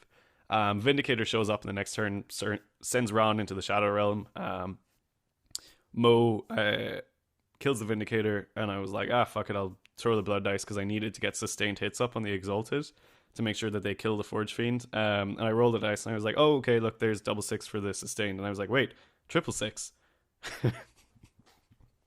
So Ron just came back. Which I was just like, It was weird. I like didn't even see it. I was looking for the sustained, and I was like, I've got it. And I was like, but wait, I have something else. So yeah, Ron came back in the last turn Well, and same in the did same like turn that he died. well he didn't come back till the next battle round. Oh, okay. Well, I mean, but So he still yeah, revived in the same yeah, turn that he it was died. still awful. It was toxic. So he did recover assets in the enemy deployment zone, and then yeah, it was Sure. this is a dumb way The to end the amount of game. times that Angron's come back and he just has to do chores Oh, like somewhere. pure jobber, pure jobber. So that game finished 93-48 to me, which it just shouldn't have. Like, let's be real. There's like so many things there that should have gone so much worse than they actually did. Um, I feel really bad for Tom because they played an amazing game and like they're a lovely person as well. Like every time all that stuff was going wrong, we were just laughing about it, which I think it takes a lot to be able to laugh off that many things going wrong in a game. Like one or two things you can be like, haha, that was pretty funny. But that sequence of events, all in the space of one turn, I was just like, good lord, this is I rough. I know why I did so bad in my fifth game on my I was dice. taking the power. It was you. Yeah, it was all me. You So that was look. I mean, silly game, right? Like really silly game. But I do think if I pulled off that 5 inch charge into Cypher, I was still in a really dominant position. Um, so swings and roundabouts, you got to take what you get and play out of a situation which comes towards you. And like I think Tom was like trying to make me feel a little bit better about it. Like they were saying in the Discord, Dara's going to tell you that he scammed, but like what actually happened was like I took advantage of a situation, and while that's true, I still also did scam. So yeah, finished the tournament 4-1, finished in fourth place, got best painted army, which was super nice. Missed out on third place by 4 battle points, which was unfortunate, but it went to Peter, who had played Mark in the finals, and I think it's much better that the person who lost the finals while they were undefeated got third place instead of me, who was just like, haha, take that Vashtor. It just doesn't sit right with me when I like pip someone who beat me to the podium and only lost to the winner of the event. So I was yeah. really glad that it worked out that way. And yeah, that was my tournament.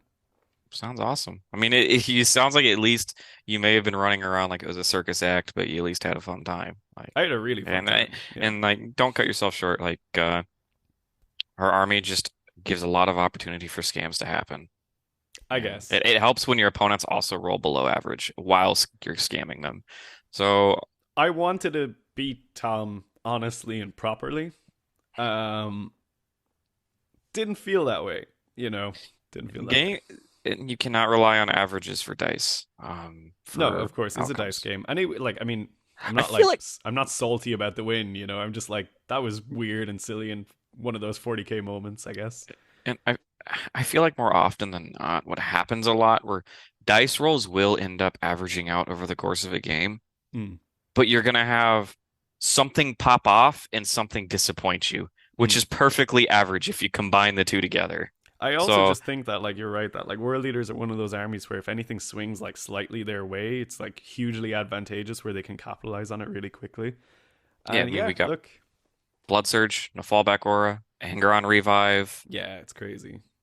just rolling straight sixes for advance and charge. I've done that before too, where I went six Mm. six six six six. My whole Or army just just like moves 20 exalted ape man inches. Just living when they shouldn't. Like there's a yeah, lot of five up, like, feel no pain. mm, Spawn just being a walking just headache. yeah, Like we got a lot of not feels bads, but a lot of opportunities to just spike a roll and mm.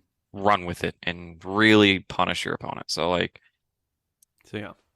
My takeaway was the RB2K is literally the best list in the World Leaders Index right now. If you're not playing it and you want to do good, play the list. It's super fun to play. You can play it in a lot of different ways. The five Khorne Berserkers are wonderful and sexy, and I kissed every single one of my five on the head before I send them out to battle, and they did so much jobs for me.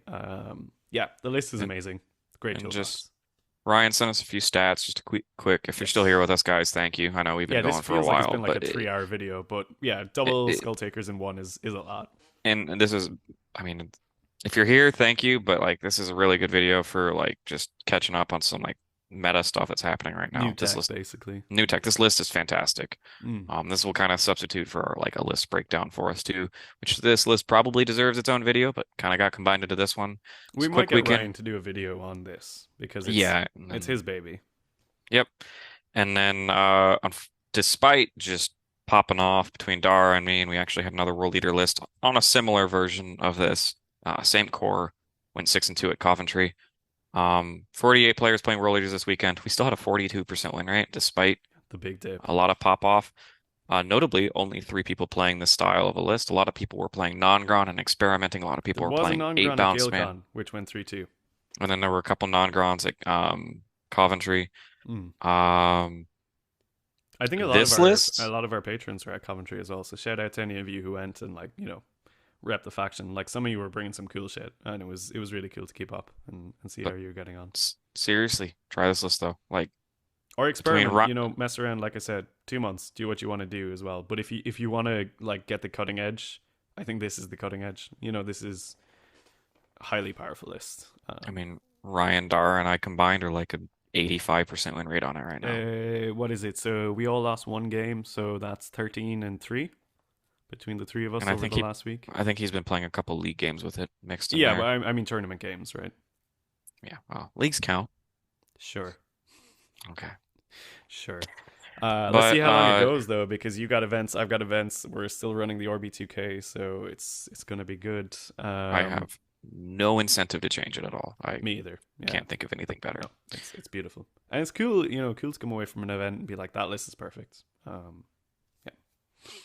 It'll be here for 2 months until spawn inevitably go up because Josh Roberts is going to watch what my spawn did to that poor Drakari player on stream and just walk straight into hell and not give a shit and live. So Yeah. spawn are real good. I'd play more if we had the space, but we just have every slot we need is filled. So Mm-hmm. Mm-hmm. I think we can probably wrap the video up here, Yeah, I guys. think If so. you've stuck around this long, check out the stream games on Tabletop Live. I'll be seeing them again next week. I got Gem City coming up. Like we said, I'll be there with Jamie. Please like, subscribe, consider becoming a patron. Like a lot of these list ideas, and I'm giving a lot of like input and live feedback about this current meta in the patron chat. So if you want to get access to that, get some help with list building with non-Gron, because non-Gron is a little bit more popular right now. Dara will be there to help you too. So please consider joining. You I can guys also are teach you how big to help. scam people. Like I can show you the technique to roll fives. It's pretty It's simple actually. the psychological damage aspect. As soon as you revive Angron the same turn he dies, you have to say something like, "Oh, that was lucky," and then just like there's a skill for what you say immediately afterwards to I help just tilt your said this opponent. game is very easy when I did it. And that is a technique, and it is something that should be in our playbook just to tilt your opponents. Yeah. So, um, Yeah, I think that's anything it. you'd like to say, Dara? Oh no, I mean shout out to Dan for running an amazing GaleCon and to everyone who's playing World Leaders, obviously to you for going 4-1. I'm honestly like I know I kind of scam my way to the top, but I'm pretty fucking proud of going 4-1 and like finishing fourth. It's starting to get a little bit more consistent for me as well, which I think means that I am actually getting slightly better or just rolling better dice.